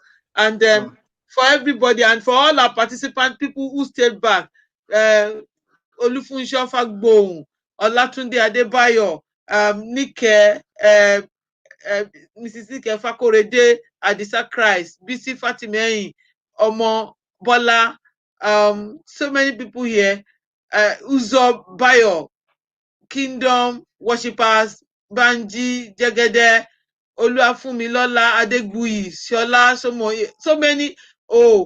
Olusegun Kasumu Alaji, thank you. Ndubusi Amarachi, you are all awesome. Odukoya, people who came in very early. Rongapo, wonderful. Thank you all, and let's do it again next 2 weeks, where we also bring up another issue. We can't keep quiet. That's it. In the pandemic, the lockdown wants us to be quiet, but we cannot keep quiet. We need to keep talking, keep encouraging ourselves, keep sharing ourselves up, and keep looking for solutions in the midst of the crisis that we are in. Thank you for making time to be here, and we appreciate you. God bless you all. Thank you. Thank you all. God bless you.